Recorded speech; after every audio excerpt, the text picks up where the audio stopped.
بسم الله الرحمن الرحيم.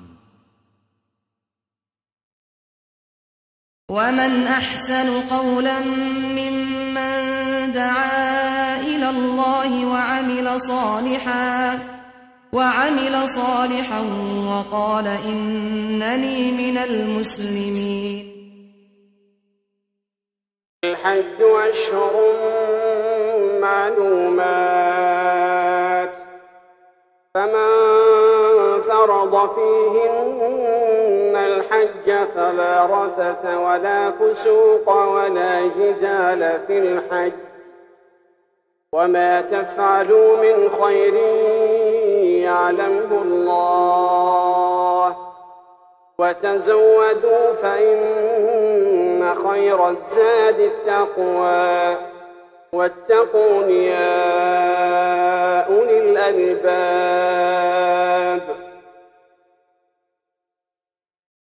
نستعينه ونستغفره ونعوذ بالله من شرور أنفسنا ومن سيئات أعمالنا من يهده الله فلا مضل له ومن يضلله فلا هادي له وأشهد أن لا إله إلا الله وحده لا شريك له وأشهد أن محمدا عبده ورسوله.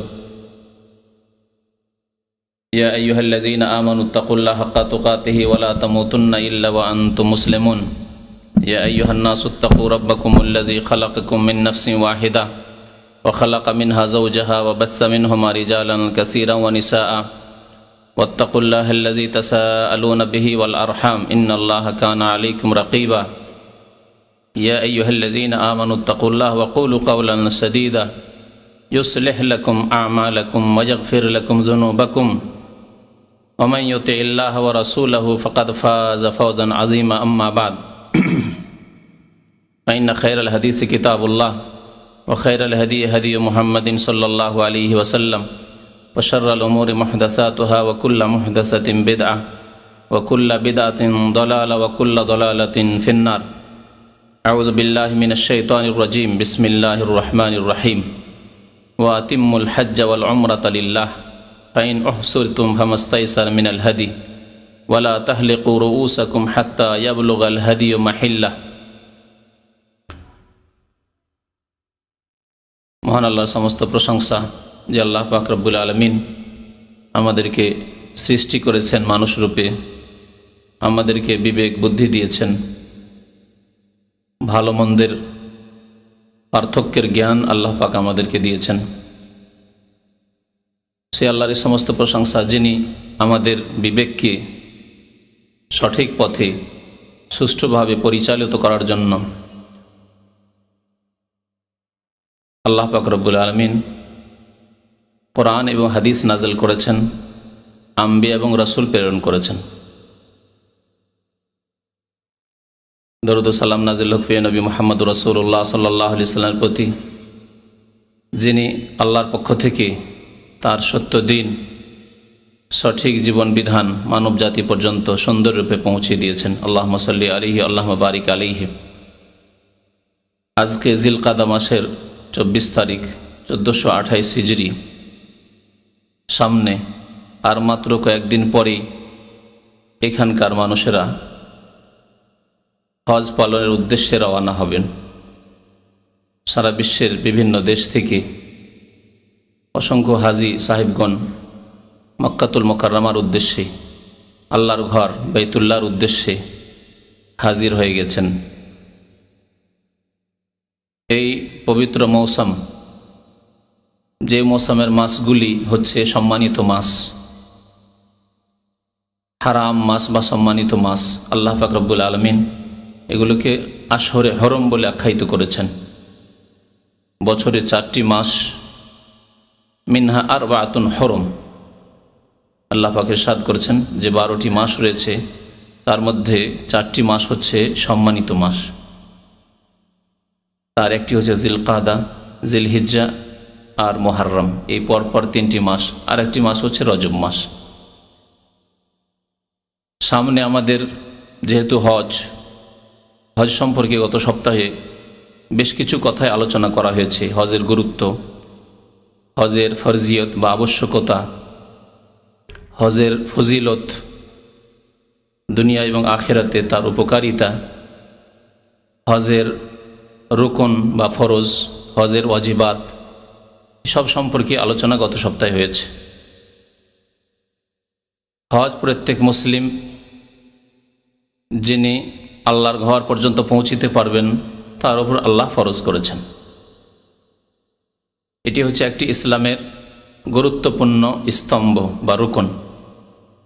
দিন অতক্ষণ পর্যন্ত কায়েম হবে না, প্রতিষ্ঠিত হবে না, ইসলাম কায়েম হবে না যতক্ষণ পর্যন্ত একজন সামর্থ্যবান মানুষ এই পবিত্র হজ জীবনে একবার যখনই ফরজ হবে তার সাথে সাথে সেই বছরেই পালন না করবে। কারণ অনেকে হজের শক্তি সামর্থ্য হওয়ার পরে হজ আদায় করে কিন্তু দীর্ঘ বিলম্ব করে। হজ ফরজ হয়েছে যখন তার বয়স 25-30 বছর, আর 60 বছর 70 বছর বয়সের বৃদ্ধ হজে আসছে। আর এই রোগ, এই ব্যাধি রয়েছে আমাদের উপমহাদেশ ইন্ডিয়া, বাংলাদেশ, পাকিস্তানে। সারা পৃথিবীর সবচাইতে বৃদ্ধ হাজি, বুড়ো হাজি আসে এসব দেশগুলি থেকে। দিনের সম্পর্কে তাদের অজ্ঞতা এই ক্ষেত্রে কাজ করছে, ভুল বুঝে রয়েছে, এবং হজের যে গুরুত্ব সে সম্পর্কে তাদের না জানাও কারণ। আর তার পেছনে আরেকটি কারণও হতে পারে আর্থিক অসচ্ছলতা। যাই হোক, হজ যখনই ফরজ হয়েছে হজ আদায় করতে হবে। অনেক ভাইরাই সৌদি আরব আসেন, দীর্ঘদিন কাজ করেন এখানে, 5 বছর 7 বছর 10 বছর 20 বছর, শেষ দিকে গিয়ে হয়তো হজটা করলেন, আবার অনেকেই করলেন না, সুযোগই পেলেন না। কারণ ওই শেষ দিয়ে করবো, আছি তো এখন, থাকবো, এই করে হজ করলেন না। এরকম ভুল করে অনেকেই চলে যান। তাদেরকে সতর্ক সাবধান করার জন্য আবার বলছি, গত সপ্তাহে বলেছি, হজ ফরজ হওয়ার সাথে সাথেই হজ আদায় করতে হবে। প্রিয় নবী মুহাম্মদ রাসূলুল্লাহ সাল্লাল্লাহু আলাইহি সাল্লাম ইরশাদ করেছেন, তাআজ্জালু ইলাল হজ, তোমরা হজের জন্য জলদি করো, তাড়াতাড়ি করো। যেই বছরই হজ ফরজ হয়েছে সেই বছরই হজ করো। তাআজ্জালু ইলাল হজ ফাইন্না আহাদাকুম লা ইয়াদরি মা ইয়ারিযু লাহু, কারণ তোমাদের কেউ জানে না যে আগামীতে তার কি হবে, আগামীতে তার সামনে কি বাধা এসে পড়বে। বাধা আসতে পারে অসচ্ছলতার বাধা, অভাবের বাধা, বাধা আসতে পারে যে আপনি এখান থেকে দেশে চলে গেলেন, এই বাধা, এক্সিট, অথবা ছুটিতে যেতে বাধ্য হলেন, যেইভাবে যান না কেন দেশে চলে যেতে বাধ্য হলেন, সেখান থেকে আর আসা আপনার পক্ষে সম্ভব নয়। বাধা আসতে পারে মওতের বাধা, সবচেয়ে বড় বাধা যখন আমলই বন্ধ হয়ে যাবে, আপনার আর কোনো সুযোগই থাকবেন না। হঠাৎ মরণ চলে আসলো, মওত, হাই মনে করেছিলাম যে আগামী বছরে হজ করব, আর সুযোগ আসলো না। ফাইন্না আহাদাকুম লা ইয়াদরি মা ইয়ারিযু লাহু, কারণ কেউ জানে না যে তোমার কি হবে আগামীতে। সুতরাং হজ সম্পর্কে তাড়াতাড়ি করতে হবে। আজকে হজের একটি দিক আলোচনা করব, তা হচ্ছে হজের নিয়ম এবং হজের কার্যাবলী সংক্ষেপে আলোচনা করব। আর এই বিষয়টি অত্যন্ত জরুরি, কারণ এটি হচ্ছে মাসলা মাসাইল হজ সম্পর্কিত। হজ আদায় করলে এই কথাগুলি অবশ্যই জানতে হবে যে আপনি হজ কোনখান থেকে শুরু করবেন আর কোনখানে গিয়ে শেষ করবেন। আর মনে রাখবেন যে কোনো ইবাদত, আর তার একটি গুরুত্বপূর্ণ ইবাদত হচ্ছে হজ। ইবাদত কবুল হবে 2টি শর্তের সাথে। একমাত্র আল্লাহর জন্য সেই হজ বা সেই নামাজ, সেই রোজা, সেই যাকাত একমাত্র আল্লাহর জন্য আদায় করতে হবে। দ্বিতীয় শর্ত হচ্ছে যে একমাত্র প্রিয় নবী মুহাম্মদ রাসূলুল্লাহ সাল্লাল্লাহু আলাইহি ওয়াসাল্লামের তরিকা অনুযায়ী আদায় করতে হবে। একমাত্র রাসূলুল্লাহ সাল্লাল্লাহু আলাইহি ওয়াসাল্লামের সুন্নত আদর্শ মোতাবেক আপনাকে আদায় করতে হবে। হজ করবেন খেয়াল খুশি নয়, দেখা দেখি নয়, বরং হজ করতে হবে রাসূলুল্লাহ সাল্লাল্লাহু আলাইহি ওয়াসাল্লামের হজের মতো হজ। তাই বারবার করে নবী করিম সাল্লাল্লাহু আলাইহি ওয়াসাল্লাম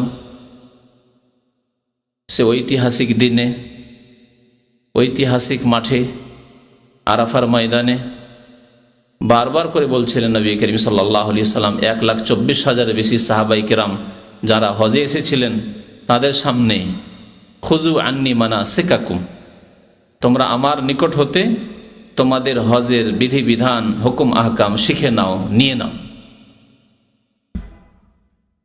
হজ সম্পর্কে জ্ঞান হাসিল করা ফরজ যখন হজে যাচ্ছেন তার আগে। আর যদি এই ফরজে আপনি অবহেলা করেন, গাফিলতি করেন আর হজে যান, ভুল করেন, তাহলে ভুলের তো জবাবদেহি করতে হবে, কিন্তু অবহেলা যে করলেন, শিখলেন না, তারও জবাবদেহি করতে হবে। জানার চেষ্টা করলেন না, বিদাতি তরিকে হজ করে আসলেন, জবাব দিতে হবে আল্লাহ পাক রব্বুল আলামিনের নিকটে। এবং হজ আপনার সেই মর্যাদা পাবে না যে হজকে নবী করিম সাল্লাল্লাহু আলাইহি ওয়াসাল্লাম বলেছেন, ওয়াল হজ্জুল মাবরুর লাইসা লাহু জাযাউন ইল্লাল জান্নাহ। যে হজ আল্লাহর দরবারে কবুল হয়ে যায়, যে হজ মাবরুর অর্থাৎ মকবুল হয়ে যায় আল্লাহর দরবারে, তার প্রতিদান একমাত্র জান্নাত আল্লাহ পাক দেবেন। সবচেয়ে বড় নিয়ামত এবং সমস্ত ঈমান আমলের উদ্দেশ্য হচ্ছে ওই জান্নাতের ঘর পর্যন্ত পৌঁছা। যে কোনো কাজ করছেন আপনি, দ্বীনের কাজ, ইসলামের কাজ, আপনার উদ্দেশ্য দুনিয়া নয়, আপনার উদ্দেশ্য পৃথিবীর আর কিছু নয়, আপনার উদ্দেশ্য, সবচেয়ে বড় উদ্দেশ্য হচ্ছে জান্নাহ, ওই জান্নাতে যাওয়া। আর হজ যদি নবী করিম সাল্লাল্লাহু আলাইহি ওয়াসাল্লাম আদর্শ মোতাবেক হয়, তাহলে হজে মাবরুর হবে। হজ যদি আল্লাহর সন্তুষ্টির জন্য হয় এবং নবীর তরিকায় হয়, তাহলেই কবুল হবে, তাহলে জান্নাত, তার পুরস্কার পাওয়া যাবে। হজ সম্পর্কে, হজের নিয়ম বা তরিকা সম্পর্কে বা হজের কার্যাবলী সম্পর্কে আলোচনা শুরু করার আগে হজের প্রকরণগুলি বলে দিই। হাদিসে রয়েছে, কোরআনে কারিমে ইঙ্গিত রয়েছে, বাকি হাদিসে বিস্তারিত রয়েছে যে হজ 3 প্রকার। হজ হচ্ছে 3 প্রকার। যে কোনো হজ আপনি যখন নিয়ত করে শুরু করে দেবেন, তখন সেটি কন্টিনিউ করা, সেটি আদায় করা ফরজ। আল্লাহ পাক রব্বুল আলামিন ইরশাদ করেছেন সূরা বাকারার যে আয়াতগুলিতে হজের আলোচনা শুরু হচ্ছে, সেই আয়াতের প্রথম আয়াতে আল্লাহ পাক ইরশাদ করেছেন, ওয়া আতিম্মুল হজ্জ ওয়াল উমরাতা লিল্লাহ। 196 নম্বর আয়াত, ওয়া আতিম্মুল হজ্জ ওয়াল উমরাতা লিল্লাহ। হে মুসলিম, তোমরা হজ এবং উমরাহ আল্লাহর জন্য সম্পূর্ণ করো, সম্পূর্ণ করো। শুরু করে দিলেন মানে নিয়ত করে ফেলেছেন, সম্পূর্ণ করতে হবে। ওয়া আতিম্মুল হজ্জ ওয়াল উমরাতা লিল্লাহ। এবং কার জন্য হজ করতে হবে, উমরা করতে হবে? দুনিয়ার কোনো উদ্দেশ্য নয়, লোক দেখানো নয়, কারো লজ্জায় নয়, কারো চাপে নয়, বা দুনিয়ার কোনো আশাই নয়, শুধু ভ্রমণের জন্য নয়। ওয়া আতিমুল হজ্জ ওয়াল উমরাতা লিল্লাহ, আল্লাহর জন্য হজ এবং উমরা আদায় করো, আল্লাহর জন্য আদায় করতে হবে। আল্লাহর সন্তুষ্টির আশা রাখতে হবে, আল্লাহর কাছে হজের পুরস্কার পাবো, আল্লাহ খুশি হবেন আমার উপর, এবং আল্লাহ পাক ফরজ করেছেন, সেই ফরজ আমার দ্বারা আদায় হবে। এ হচ্ছে আল্লাহর জন্য হজ আদায় করা, উমরা আদায় করা। আল্লাহ পাক তারপরে বলছেন, ফাইন উহসিরতুম ফামাস্তাইসারা মিনাল হাদি। যদি বাধাপ্রাপ্ত হয়ে যাও, তখন আল্লাহ পাক রব্বুল আলামিন অন্যান্য আহকামগুলি বর্ণনা করেছেন। গেলেন উদ্দেশ্য নিয়ে যে হজ পুরা করব, বাধাপ্রাপ্ত হয়ে গেলেন, যেখানে বাধাপ্রাপ্ত হবেন সেখানে আল্লাহ বলছেন যে কুরবানি করে ফেলো। হজের নিয়ত করে ফেলেছ, হজের মধ্যে প্রবেশ করেছ, যদি বাধা পেয়ে যাও তাহলে হজ অসম্পূর্ণ থেকে গেল, পুরা করতে পারলে না, সেই জন্য এখন দম দিতে হবে, কুরবানি করতে হবে ওখানে। এই জন্য নবী করিম সাল্লাল্লাহু আলাইহি ওয়াসাল্লাম বলেছেন, যাদের এইরকম আশঙ্কা থাকবে যে আমি পৌঁছিতে পারবো কি পারবো না ঠিক নেই, যে কোনো কারণে, হয় অসুস্থতার কারণে, অসুস্থ অবস্থা হতে পারে, রাস্তায় গিয়ে অসুখ বেড়ে গেলে যেতে পারবো না, হয়তো হজ পুরা করতে পারবো না, অথবা আইনগত সমস্যা, আজকালকার জামানায়, তখনকার জামানায় না এই সমস্যা ছিল না, আইনগত সমস্যা, যা আমি পারমিশন বের করতে পারলাম না, বা আমি হজ করেছি গতবার বা তার আগে হজ করেছি, আর অনুমতি পাবো না, আর মা বাবা আসছে, আমাকে যেতেই হবে, হজের নিয়ত তো করে ফেললাম, সম্ভাবনা আছে যে আপনাকে বাধা দিয়ে দেওয়া হবে, তখন কি করবেন? আল্লাহ বলছেন ফাইন ওহসির, তুমি বাধাপ্রাপ্ত যদি হয়ে যাও, ফামাস্তাইসার মিনাল হাদি, তাহলে কোরবানি জবাই করতে হবে তোমাকে। আল্লাহ পাক এতটুকু বলেছেন। নবী করিম সাল্লাল্লাহু আলাইহি ওয়াসাল্লাম কি বলেছেন? যদি তুমি এমনি চলে যাও এইভাবে, তাহলে তোমাকে কোরবানি দিতে হবে এবং আগামীতে আবার হজ করতে হবে যদি ফরজ হজ হয়। যদি ফরজ হজ হয় আর ফরজ হজে বাধা পেয়ে গেলেন, ফরজ হজ ছিল কিন্তু অনুমতি পারমিশন নেননি, চলে গেছে, তাসরিহ আপনার বের হয়নি, আর রাস্তায় বাধা পেয়ে গেলেন, তাহলে ফরজ হজ অবশ্যই আদায় করতে হবে, কিন্তু কোরবানি দিতে হবে এই বছরে, যে বছরে বাধাপ্রাপ্ত হলেন। নবী করিম সাল্লাল্লাহু আলাইহি ওয়াসাল্লাম আরেকটি রাস্তা রেখেছেন, ভালো রাস্তা, যাতে কোরবানি দিতে হবে না। যদিও ফরজ হজ থাকলে আগামীতে আবার করতে হবে, কিন্তু কোরবানি দিতে হবে না আপনাকে এই বাধা পাওয়ার কারণে। তা হচ্ছে শর্ত লাগানো। যখন এহরাম বাঁধবেন তখন আল্লাহর সাথে শর্ত লাগিয়ে দিবেন। নবী করিম সাল্লাল্লাহু আলাইহি ওয়াসাল্লাম জুবা বিনতে জুবাইর নবী করিম সাল্লাল্লাহু আলাইহি ওয়াসাল্লামের এক চাচার নাম ছিল, তার মেয়ে অর্থাৎ নবী সাল্লাল্লাহু আলাইহি ওয়াসাল্লামের চাচাতো বোন জুবা বিনতে জুবাইর। নবী সাল্লাল্লাহু আলাইহি ওয়াসাল্লাম দেখলেন যে কি ব্যাপার, তুমি হজে যাবে? সে ইয়া রাসূলুল্লাহ, আমার তো হজে যাওয়ার ইচ্ছা আছে, কিন্তু ইন্নী মারিদা, আমি অসুস্থ আর সাহস করতে পারি না যে আমি হজ করতে পারবো। নবী করিম সাল্লাল্লাহু আলাইহি ওয়াসাল্লাম বললেন তাকে, হুজ্জি ওয়াশতারিতি, তুমি হজ করো এবং একটি শর্ত লাগিয়ে নাও, হজের নিয়ত করে ফেলো, ওয়া আতিমুল হজ্জ ওয়াল উমরাতা লিল্লাহ,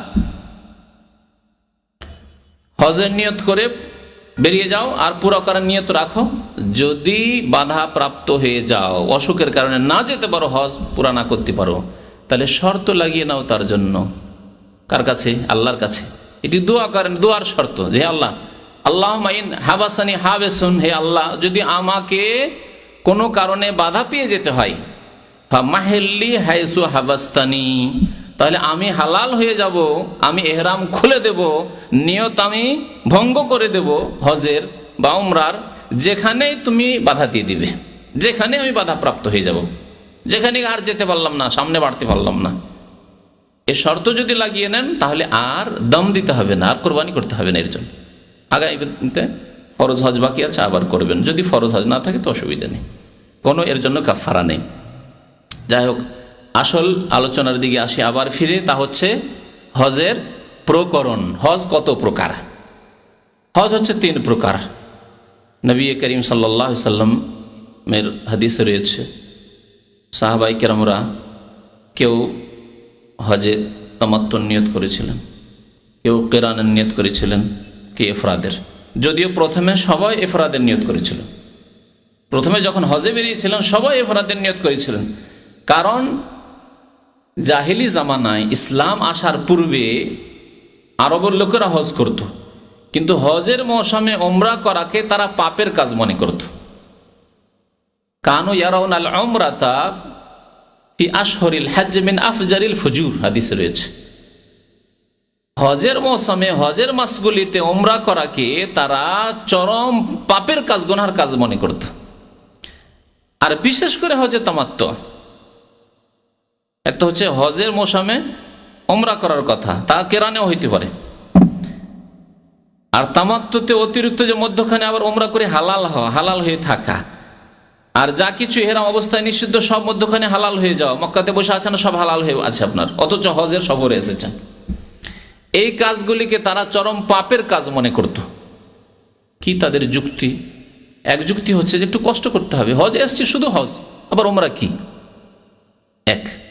2 নম্বর কথা ছিল যে হজে এসেছি আর এখানে এসে ভোগ বিলাস করব, আতর সুগন্ধি লাগাবো, আর ভালো ভালো কাপড় চোপড় সেলাই করা কাপড় পরবো, আর স্ত্রী সম্ভোগ করব, এ তো চরম পাপের কাজ।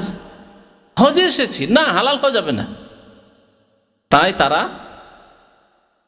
সবাই ইফরাদ করত জাহিলি যুগে।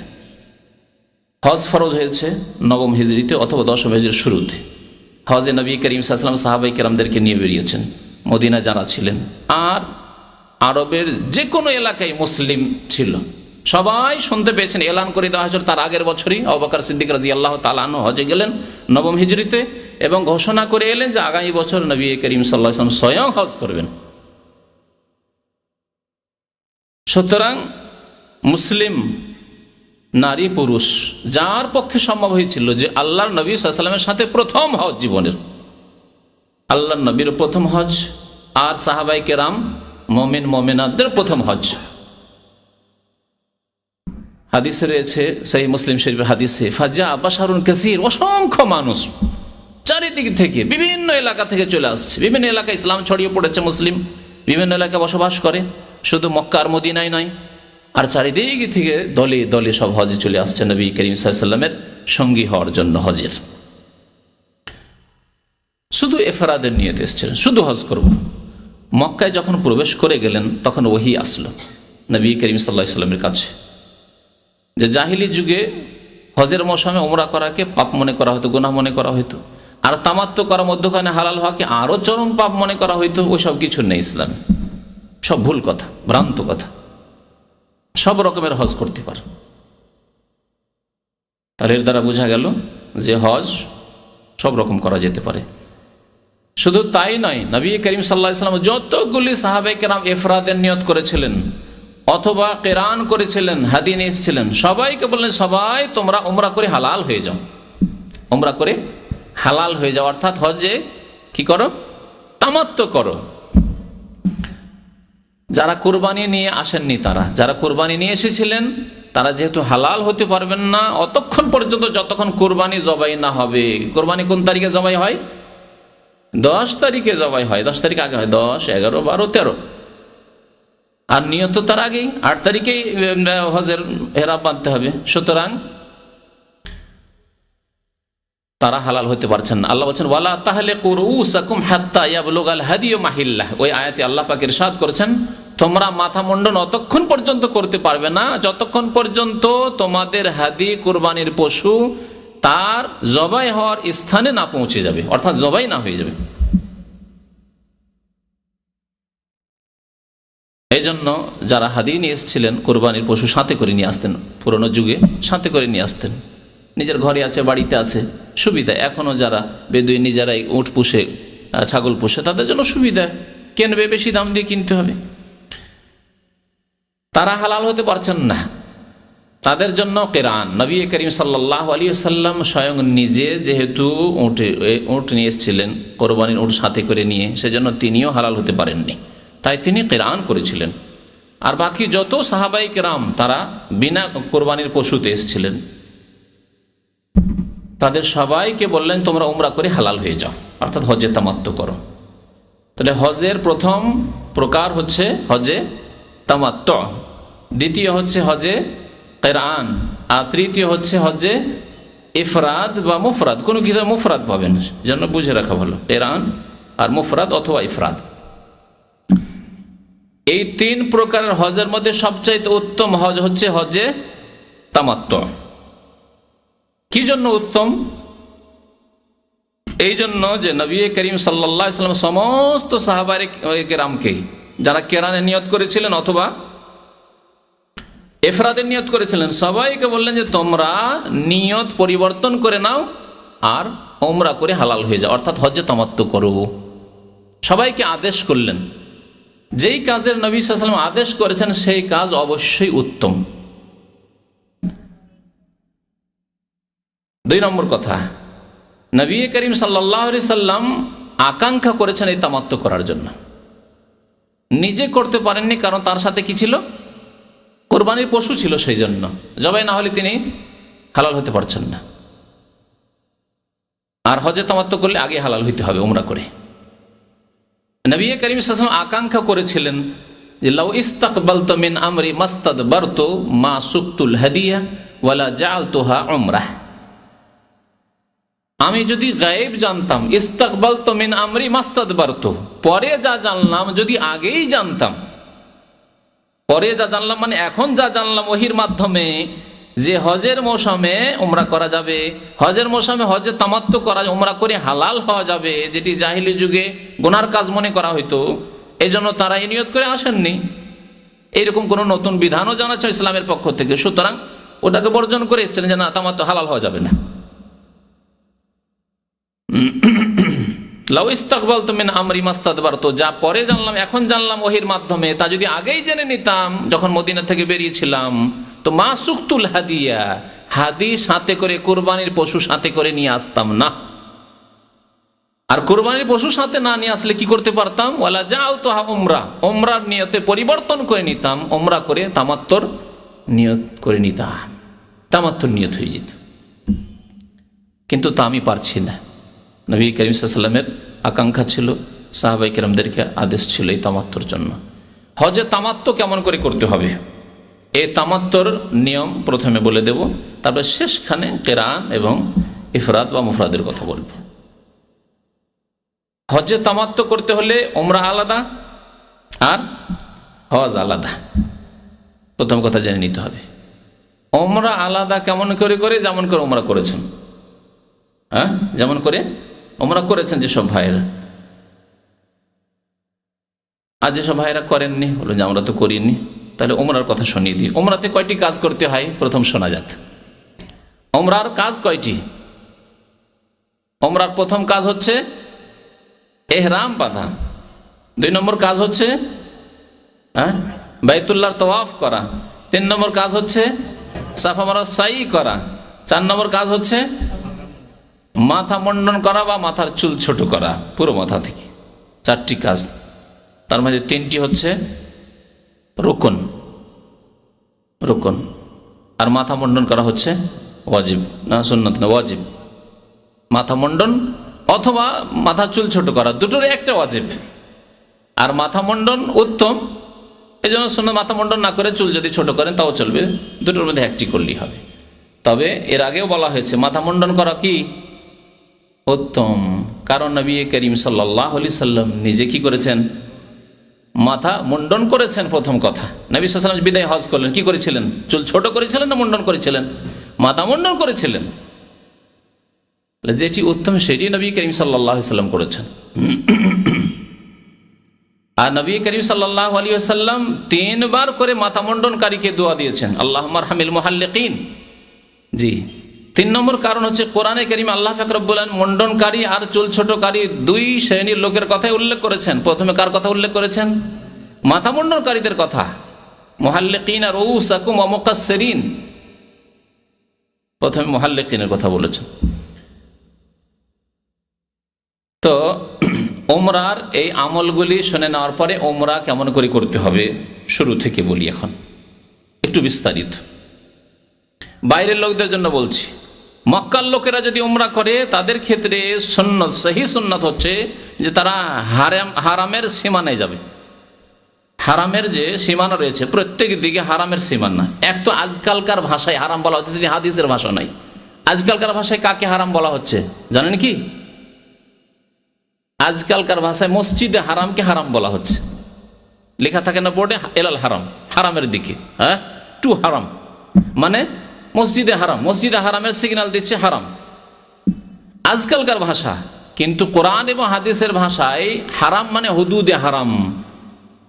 বিভিন্ন দিকে দূর দূর পর্যন্ত এলাকা রয়েছে, যেসব এলাকায় বিভিন্ন কাজ হারাম। শিকার করা হারাম, শিকারী পশু বা পাখি, শিকারী পশু পাখিকে তাড়ানো হারাম, গাছ কাটা হারাম, হ্যাঁ, তারপরে কুড়িয়ে পাওয়া জিনিস নিয়ে নেওয়া হারাম, চিরকালের জন্য ঘোষণা করতে হবে, এই শর্তে আপনি উঠাইতে পারেন, ইত্যাদি ইত্যাদি। আল্লাহ পাক রব্বুল আলামিন এই জমিনকে হুদুদে হারাম, হারামের এলাকাকে সম্মানিত করেছেন। এ হচ্ছে হারাম। সবচাইতে নিকটবর্তী হচ্ছে তানঈম, যেখানে মসজিদে আয়েশা রয়েছে রাদিয়াল্লাহু তাআলা আনহা। আজকাল ওখানে একটি বড় মসজিদ রয়েছে। মসজিদ রয়েছে বাইরের লোকদের জন্য, কারণ অনেকে জিজ্ঞাসা করে যে এটি কি একটি মিকাত? না, এটি মিকাত নয়। মক্কার লোকেরা হারামের সীমানা যাবে আর হালাল এলাকা থেকে লাব্বাইক বলে, লাব্বাইক উমরা বলে উমরার নিয়ত করে আসবে। আর সবচেয়ে নিকটবর্তী হচ্ছে এই 3-4 কিলোমিটার দূরে তানঈম নামক এলাকা, সেখান থেকে সাধারণত তারা ইহরাম বেঁধে থাকে তাদের জন্য। তারা সেখানে না গিয়ে যদি অন্য কোনো এলাকা 10 কিলোমিটার 20 কিলোমিটার দূরে যেখানে হুদুদ হারামের বর্ডার আছে সেখান থেকেও আসে, কোনো অসুবিধা নেই। উমরার ক্ষেত্রে, হজের ক্ষেত্রে হজ শুরু করবে নিজের বাড়ি থেকে। মক্কার লোকেরা হজ শুরু করবে, হজের নিয়ত করবে নিজের বাড়ি থেকে, বাড়িতে গোসল করে, বাড়িতে সুগন্ধি লাগিয়ে, ইহরামের কাপড় পরে লাব্বাইক হাজ্জান বলে মিনার দিকে রওনা হবে। আমরা আলোচনা করি বাইরের মানুষদের জন্য, যারা মিকাতের বাইরে রয়েছে। মক্কাতুল মুকাররমার চারিদিকে 5টি মিকাত রয়েছে। আমরা পূর্ব দিক থেকে যারা যাই তায়েফের রাস্তা হয়ে, তাদের মিকাত হচ্ছে কারনুল মানাজিল, যাকে বলেছেন নবী করিম সাল্লাল্লাহু আলাইহি ওয়াসাল্লাম, ইউহিল্লু আহলে নাজদ মিন কারনিল মানাজিল। নাজদবাসীরা অর্থাৎ রিয়াদ, কাসিম, এই তারপরে পূর্ব এলাকা দম্মাম, আল হাসা, এসব এলাকার লোকেরা কোত্থেকে ইহরাম বাঁধবে? কারনুল মানাজিল থেকে, যার নতুন নাম হচ্ছে আস-সাইল আল কবির বা সাইলে কবির সহজ ভাষায়, তায়েফের কাছাকাছি অবস্থিত। মদিনা হয়ে যারা যাবেন, কারণ আমাদের আরেকটি রাস্তা মদিনা হয়ে, অনেকে মদিনা হয়ে যান। মদিনা হয়ে যারা যাবেন, ওয়াহিল্লু আহলুল মদিনা মিন জিল হুলাইফা, মদিনাবাসীরা ইহরাম বাঁধবে বা মদিনার উপর দিয়ে যারা যাবে তারা ইহরাম বাঁধবে জুল হুলাইফা থেকে, যার নতুন নাম হচ্ছে আবিয়ারি আলী। এতটুকু মিকাত সম্পর্কে আমাদের জেনে নেওয়া যথেষ্ট। মিকাতে যখন আপনি পৌঁছিলেন, যে মিকাত দিয়ে যান না কেন, সেখানে যাওয়ার পরে আপনি কি করবেন? প্রথম গোসল করবেন। গোসল করা সুন্নত, যদি আপনার অসুবিধা না থাকে তো গোসল করুন। নারী হোক আর পুরুষ হোক, গোসল করা সুন্নত। গোসল করার পরে মাথায় এবং দাড়িতে, বিশেষ করে নবী করিম সাল্লাল্লাহু আলাইহি ওয়াসাল্লাম যেহেতু হাদিসে রয়েছে যে তিনি মাথার চুলে, মাথায় এবং দাড়িতে সুগন্ধি আতর লাগিয়েছিলেন, সুতরাং মাথায়, চুলে বা শরীরে, কাপড়ে নাই, ইহরামের কাপড়ে। এখন ইহরামের কাপড় পরেননি আপনি, বা পরে নিলেও আপনি ইহরামের কাপড়ে লাগাবেন না। পরেছেন কিন্তু এখনো নিয়ত করেননি অন্তর থেকে, হজে বা উমরায় ঢুকেননি, এখনো প্রবেশ করেননি, জি, হয়তো কাপড়টা শুধু শরীরে পরেছেন। আতর খুশবু লাগিয়ে নেওয়া। তারপরে যদি ফরজ নামাজের সময় হয়, তাহলে ফরজ নামাজ পড়ে তারপরে ইহরাম বাঁধা, মানে নিয়ত করা হজ অথবা উমরার। কেন বললাম এই কথা যে ফরজ নামাজ হলে ফরজ নামাজের পর? এই জন্য যে নবী করিম সাল্লাল্লাহু আলাইহি সাল্লাম জুল হুলাইফা মিকাতে গিয়ে জোহর নামাজ পড়েছেন, জোহর আসর জমা করেছেন, আর তারপরে সেখান থেকে ইহরাম বেঁধেছেন। তাহলে নবী সাল্লাল্লাহু আলাইহি সাল্লাম ফরজ নামাজ পড়ে মিকাতে ইহরাম বেঁধেছেন। কোনো ফরজ নামাজ যদি পেয়ে যান, তাহলে পুরোপুরি সুন্নতের উপর আমল হলো। যদি আপনি করতে পারেন ভালো কথা। ফরজ নামাজ যদি না পান, ওই সময় গেলেন না, অন্য কোনো সময় পৌঁছিলেন, তাহলে এমন কোনো খাস নামাজ ইহরামের নামাজ নেই যা প্রচলিত, বিশেষ করে উপমহাদেশের মানুষরা সুন্নতুল ইহরাম, ইহরামের সুন্নত নামাজ মনে করে, এইরকম কোনো হাদিসে নেই। তবে 2 রাকাত নামাজ পড়তে পারেন, যেহেতু ওযু করেছেন, তাহিয়াতুল ওযুর উদ্দেশ্যে, তাহিয়াতুল ওযুর উদ্দেশ্যে আপনি নামাজ পড়বেন 2 রাকাত। আর নামাজ পড়ার পরে এখন আপনি ইহরামে প্রবেশ করবেন, বা হজ বা উমরায়, যে প্রথম উমরায় প্রবেশ করছেন আপনি। হজে তামাত্তুর নিয়ম বলছি।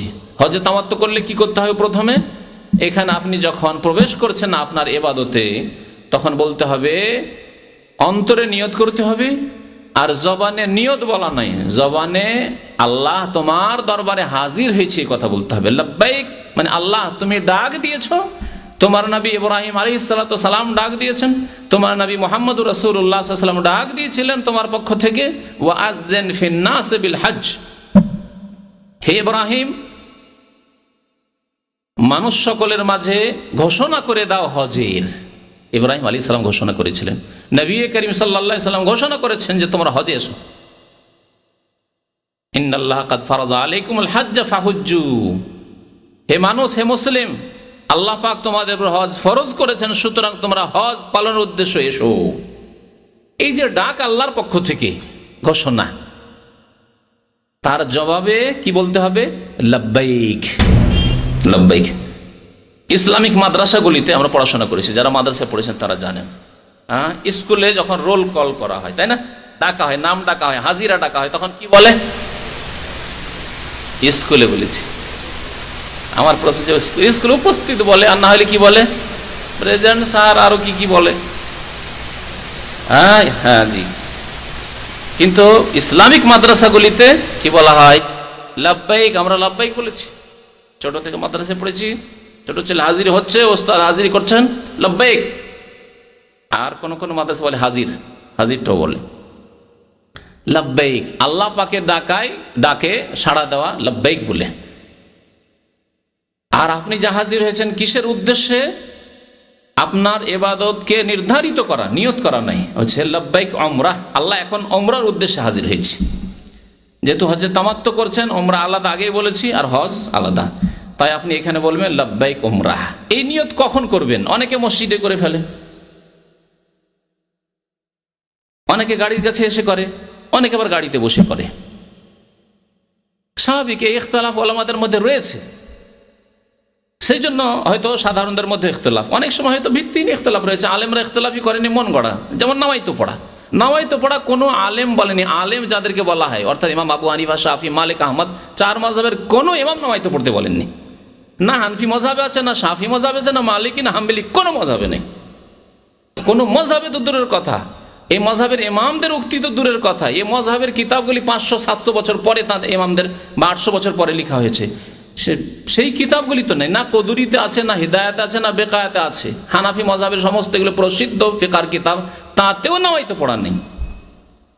তাহলে এই যে নামাইতোগুলি এসেছে বাংলাদেশের সমাজে বা ভারতে, পাকিস্তানে, পাকিস্তানে আবার উর্দুতে করে, বাঙালি বেশি উন্নতি করেছে, নামাইতো পড়ে, আরবিতে পড়ে। এগুলি সব বিদাতীদের পক্ষ থেকে এসছে, এদেরকে আলেম বলা উচিত নয়। উলামায়ে কেরামরা এই ইখতিলাফ করেননি যে নামাইতো বলতে হবে, হবে না, বিদাতীরা ইখতিলাফ করেছে। বুঝতে পারছেন কথা আমার? উলামায়ে সুন্নাত যারা কোরআন এবং হাদিসের সন্ধান করেন, তারা ইখতিলাফ করেনি যে নামাইতো বলতে হবে, কথা বলেন। তাদেরকে উলামায়ে সুন্নাত, কোরআন হাদিসের অনুসারী আলেম বলা জায়েজ নয়। যারা বলছে নামাইতো পড়তে হবে, তারা বিদাতী, বিদাতীরা ইখতিলাফ করেছে। তারা ভিন্ন মত পোষণ করেছে যে নামাইতো পড়তে। যদি সামান্যতম থাকতো আলেমদের মধ্যে ইখতিলাফ, তাহলে হানাফি মযহাবে থাকতো, হেদায়েতে থাকতো, বেকায়েতে থাকতো, আপনার সারা বেকায়েতে থাকতো, আপনার কদুরিতে থাকতো,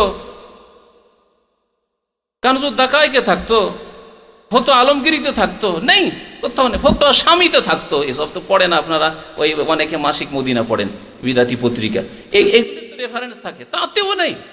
তা আছে এই নতুন নতুন বিদাতিদের, 25-50 বছর 100 বছরের বিদাতি হুজুরদের কথাবার্তা এগুলি। আলেমদের ইখতিলাফ নাই, না নামাজের ক্ষেত্রে, না উজুর ক্ষেত্রে, না গোসলের ক্ষেত্রে, না রোজা, না হজ, না যাকাত, কোনো ক্ষেত্রে নামাইতো পড়া নেই।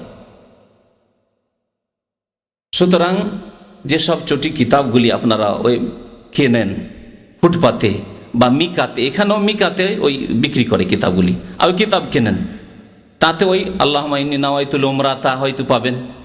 বিশেষ করে ইন্ডিয়া, বাংলাদেশ, পাকিস্তানে যদি কিতাব হয় তাহলে তো অবশ্যই পাবেন তাতে এই বিদাতি কথাবার্তা।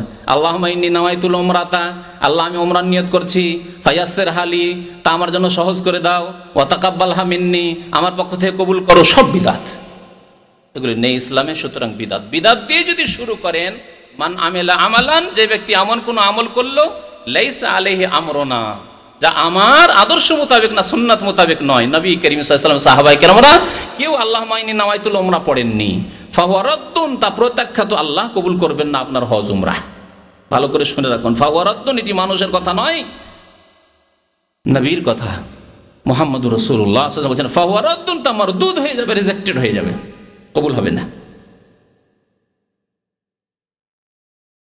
নিয়ত করবেন কোনখান থেকে? এই ক্ষেত্রে সহি শুনে রাখুন, মসজিদ থেকে নয়, আর বাসের কাছে নিচে দাঁড়িয়ে আছেন সেখান থেকে নয়, আর গোসলখানা থেকে উজু করে সেখান থেকে নয়, সালাম ফেরার পর নামাজ পড়লে মসজিদে তারপরে নিয়ত করে ফেললেন, তাও নয়। বরং নবী করিম সাল্লাল্লাহু আলাইহি ওয়াসাল্লাম সূক্ষ্ম কথা হচ্ছে যে নিয়ত করেছেন যখন সাওয়ারির পিঠে বসে গেছেন এবং সাওয়ারি যখন হরকতে এসে চলতে লেগেছে, তখন তিনি নিয়ত করেছেন, বলেছেন লাব্বাইক উমরাহ, তখন নিয়ত করেছেন। ওয়াস্তাকাল্লাত বিহি নাকাতুহু, তার উষ্ট্রি যখন তাকে নিয়ে চলতে শুরু করলো, তখন তিনি নিয়ত করলেন, তখন নিয়ত করবেন। 1 ঘন্টা 2 ঘন্টা হজের মশাই 4 ঘন্টা বাস সেখানে থেমে রয়েছে, আর আপনি মসজিদে 4 ঘন্টা আগে নিয়ত করে রয়েছেন, তাই নবী সাল্লাল্লাহু আলাইহি ওয়াসাল্লামের নিয়তের আগে আপনি নিয়ত করে ফেললেন। সূক্ষ্ম কথাগুলি মনে রাখবেন, কারণ এই ক্ষেত্রে যে যেখানে পারছে নিয়ত করে বসে আছে। সূক্ষ্মভাবে যদি হজ করতে চান, উমরা করতে চান, তখন যখন সওয়ারি আপনার গাড়ি স্টার্ট দিল, ড্রাইভার গাড়ি চলতে শুরু করলো, তখন বলেন লাব্বাইক উমরাহ, আল্লাহ হাজির হয়েছি তোমার দরবারে উমরার উদ্দেশ্যে। নিয়তের কথা নেই এখানে, আছে কি নাওয়াইতুল উমরাহ? নেই। সুতরাং এই কথাটি নিয়ত নয়, অন্তরে নিয়ত এবং আল্লাহর দরবারে হাজিরির ঘোষণা করা যে আল্লাহ তোমার দরবারে হাজির হয়ে গেছে, আমি গায়ের হাজির নয়, উপস্থিত হয়েছি। তারপরে বেশি বেশি তালবিয়া পড়তে থাকতে হবে, লব্বাইক আল্লাহুম্মা লব্বাইক, লব্বাইক লা শারীকা লাকা লব্বাইক, ইন্নাল হামদা ওয়ান নি'মাতা লাকা ওয়াল মুলক লা শারীকা লাক। এই তালবিয়া খুব বেশি বেশি পড়তে থাকতে হবে। লব্বাইক আল্লাহুম্মা লব্বাইক, হাজির হয়েছি, আল্লাহ হাজির হয়েছি, তোমার ডাকে সাড়া দিয়েছি, তোমার নবীর ডাকে সাড়া দিয়েছি। লব্বাইক লা শারীকা লাকা লব্বাইক, আল্লাহ তোমার দরবারে হাজির হয়েছি, আল্লাহ তোমার কোনো শরীক নেই, অংশীদার নেই। লা শারীকা লাকা লব্বাইক, ইন্নাল হামদা, নিশ্চয় সমস্ত প্রশংসা, অন্যায়মাতা, সমস্ত নিয়ামত, অনুগ্রহ, দান, ইন্নাল হামদা অন্যায়মাতা ওয়াল মুলকা, এবং সবকিছুর মালিকানা, সার্বভৌমত্ব তোমার, সবকিছুর মালিক তুমি। লা শারীকা লাক, তোমার কোনো অংশীদার নেই, তোমার কোনো অংশীদার নেই। আর মক্কার মুশরিকরা কি বলতো? ইল্লা শারীকান তামলিকু ওয়া মা মালাক, তারা বলতো আল্লাহ যারাও শরিক আছে, এই লাত উজ্জা মানাতেরা শরিক আছে, কিন্তু তাদের বড় মালিক তুমি, এরা মাত্র ওসিলা, মাধ্যম। জি, আজকাল কবর মাজারপন্থী যারা, পীরপন্থী, তারা এইরকমই ধারণা রাখে যে পীর ওলি আউলিয়া আর এই কবর মাজারগুলি, এগুলি হচ্ছে ওসিলা, মাধ্যম আল্লাহ পর্যন্ত পৌঁছার। তাহলে এদের অন্তরে যে তালবিয়া আছে সেটি হচ্ছে ওই মক্কার মুশরিকদের মতো শিরকি তালবিয়া। এরাও সরাসরি আল্লাহকে পাওয়ার ধারণা রাখে না মুশরিকদের মতো, মক্কার আবু জাহল আবু লাহাবদের মতো। এরা মনে করে যে মাধ্যম ধরতে হবে, ওলিয়া উলিয়া ধরতে হবে, পীর দরবেশ ধরতে হবে, মাজার ধরতে হবে, না হলে আল্লাহকে পাওয়া যাবে না। তালিবাতে দেখলেন কি ঘোষণা? লা শারীকা লাক, আল্লাহ তোমার কোনো কিছুতে কেউ শরীক নেই, অংশীদার নেই। এই তালবিয়া খুব বেশি বেশি পড়বেন। মক্কা পৌঁছিবেন, তালবিয়া কোথায় বন্ধ করবেন? জি, যখন আপনি কাবাকে দেখে নিয়েছেন, তাওয়াফ এখন শুরু করতে যাচ্ছেন, তখন আপনি তালবিয়া বন্ধ করে দেবেন। তালবিয়া পড়া তখন, তালবিয়া মানে এই যে লব্বাইক পড়া, যে লব্বাইকের যে দুয়াটি রয়েছে, জিকির রয়েছে, এটি বন্ধ করে দাও তখন। এহরামের ক্ষেত্রে আর একটি বলি যে এহরাম হচ্ছে নিয়তে হজ অথবা উমরার যে নিয়ত করলেন, এর নাম হচ্ছে এহরাম। কিন্তু আমরা সাধারণ মানুষ ভাবি যে এহরাম মানে বিশেষ পোশাক। মহিলাদের ক্ষেত্রে কোনো খাস পোশাক নেই এহরামের, যে কোনো পোশাকে, যে কোনো রঙের পোশাকে মহিলারা এহরাম বাঁধতে পারে। অপর পুরুষ যখন থাকবে তখন তারা চেহারা ঢাকবে, আর যদি অপর পুরুষ না থাকে তাহলে তারা চেহারা খোলা রাখবে, তাদের এহরাম চেহারাতে রয়েছে। কিন্তু অপর পুরুষদের সামনে কখনো তারা চেহারা খুলবে না।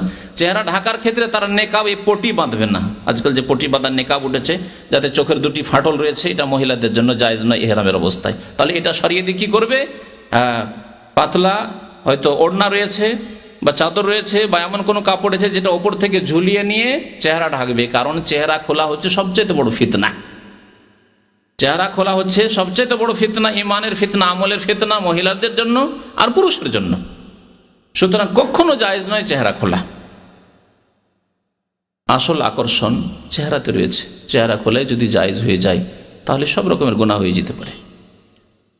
সুতরাং চেহারা কোনো অবস্থাতেই খোলা যাবে না।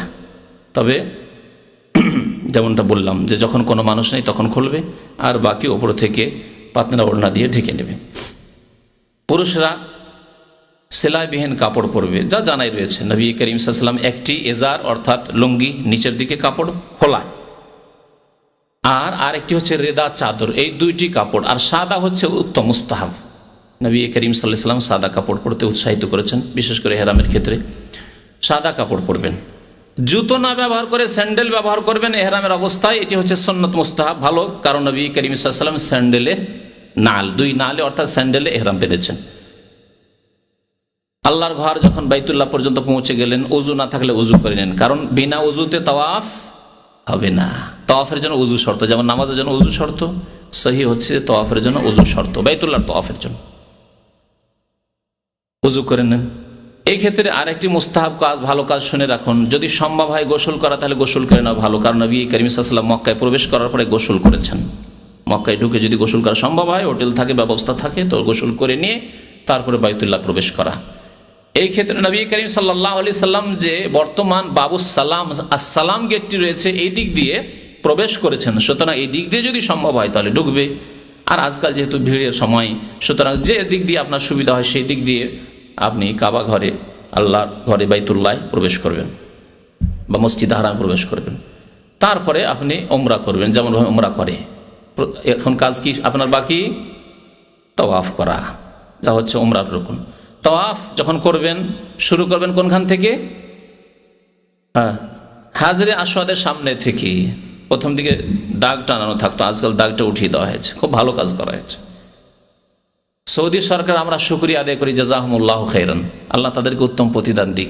এই কালো রেখাটি থাকার কারণে ওখানে ধাক্কা ধাক্কি আর ধরে কিছু লোক তো আছে ইশারা করতে আছে, আল্লাহু আকবার, বিসমিল্লাহ আল্লাহু আকবার, বিসমিল্লাহ আল্লাহু আকবার, মনে হচ্ছে যে ছোরা চালাচ্ছে। একবার চালানোতে জবাই হলো না, খাসি জবাই হলো না, গরু জবাই হলো না, ছোরায় চালাচ্ছে, আল্লাহু আকবার আল্লাহু আকবার আল্লাহু আকবার, থেমে থেমে। রেখা নেই আর থামবে কি? যে যেখানে ইচ্ছা থামছে, একটু কেউ আগে কেউ পরে, কেউ ঠিক জায়গায় আগে পরে, ঠিক আছে, কারণ আনুমানিক একটু আগে পিছিয়ে হলে কোনো অসুবিধা নেই। আর সেখানে দাঁড়ানো তো ঠিক নাই, এই যে দাঁড়িয়ে দাঁড়িয়ে ইশারা করা, চলতে চলতে আপনি বলবেন আল্লাহু আকবার আর ইশারা করবেন। এই রেখা থাকার কারণে সেখানে লোকেরা দাঁড়িয়ে যেত, রেখা নেই আর দাঁড়ানো নেই, অনেকটাই সুবিধা হয়ে গেছে আমাদের জন্য। যারা সুন্নত মোতাবেক সহিভাবে যারা হজ উমরা করতে চান তাদের জন্য আলহামদুলিল্লাহ সুবিধা হয়ে গেছে। 7 চক্কর দিবেন। এই 7 চক্করের নাম হচ্ছে একটি তাওয়াফ, মনে রাখবেন। 7টি প্রদক্ষিণের নাম হচ্ছে একটি তাওয়াফ। এই তাওয়াফের সময় যে কোনো দোয়া করতে পারেন, শুধু রুকনে ইয়ামানি অর্থাৎ হাজির আসওয়াদ যেই কোনায় রয়েছে তার আগের কর্নারটি, এই 2 কর্নারের মাঝখানে অর্থাৎ দক্ষিণ দিকের দিকটি যে রয়েছে, এখানে বিশেষ দোয়া নবী করিম সাল্লাল্লাহু আলাইহি সাল্লাম পড়েছেন। তা হচ্ছে কোরআনে কারিমের দোয়া, রব্বানা আতিনা ফিদ দুনিয়া হাসানা ওয়া ফিল আখিরাতি হাসানা ওয়া কিনা আযাবান নার। হে আল্লাহ, আমাদেরকে দুনিয়াতেও মঙ্গল দান করো, আখিরাতেও মঙ্গল দান করো এবং জাহান্নামের আযাব থেকে আমাদেরকে মুক্তি দাও। আর বাকি যে কোনো দোয়া আপনি করতে পারেন, মাঝে মাঝে কোরআন তেলাওয়াত করতে পারেন, নিজের ভাষায় দোয়া করতে পারেন, অসুবিধা নেই।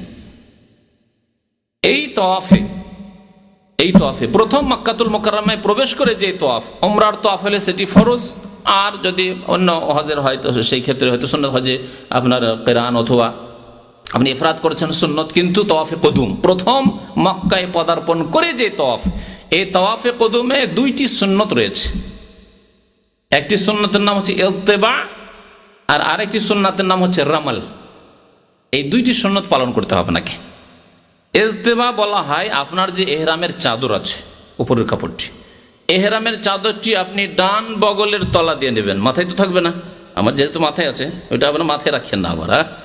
এই দিক থেকে নিয়ে কি করবেন, বাম কাঁধের উপর দুটোই, এটাও আছে বাম কাঁধের ওপর আর এটাও যাবে বাম কাঁধের ওপর, আর এই যে ডান কাঁধটা আছে এটা কি থাকবে, খোলা থাকবে। এর নাম হচ্ছে ইজতেবা।